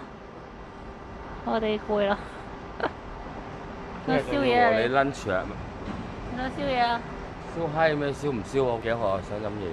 飲完嘢快瞓。好啦，咁我哋聽日再見啦。我哋暫時有再講多次嘅情況啦。咁就係旺角上海街啊，咁就有男子喺6樓嘅位置啊高處墮下，咁就環境證據就而不過確唔確實咧，就要有待 CID 啦，同埋警員啊再作進一步嘅調查再公佈啊。好，咁我哋呢度直播到呢度啦，我哋再等警方公佈消息再跟進呢單 case 啊。咁啊，多謝大家咁夜都喺度睇住我哋全民嘅直播啦。咁啊，記得聽日都係嗰句，聽日見到我開 live 都係讚好啊讚好，分享課金個課金啦，係啦。好，記住啱啲啊！咁啊，搏撚錯你我唔解㗎，課金就解啊！好，我哋聽日見啦，拜拜。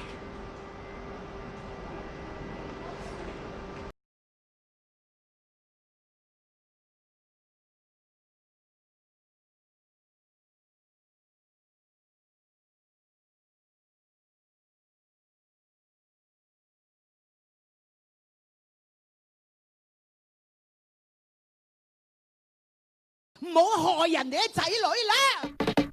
好心啊，呢行徑有乜辛苦？日日打色衫，打黑色衫，我哋嘅後生仔。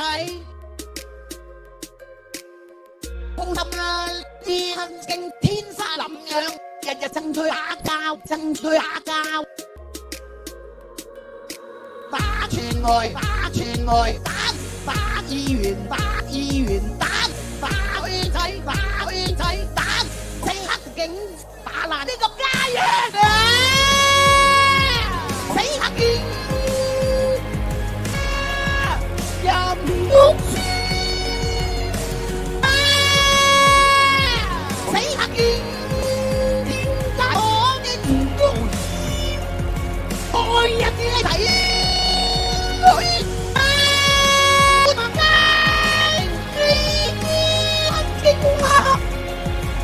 全家仔女啦！死肯，我冇罪㗎。黑警就係我哋仇人，黑警日日鬧事，黑警破壞香港法例，黑警破壞香港法例，黑警就係我哋仇人，黑警日日鬧事。黑警破壞香港法例，黑警破壞香港法例，香港法例，香港法例。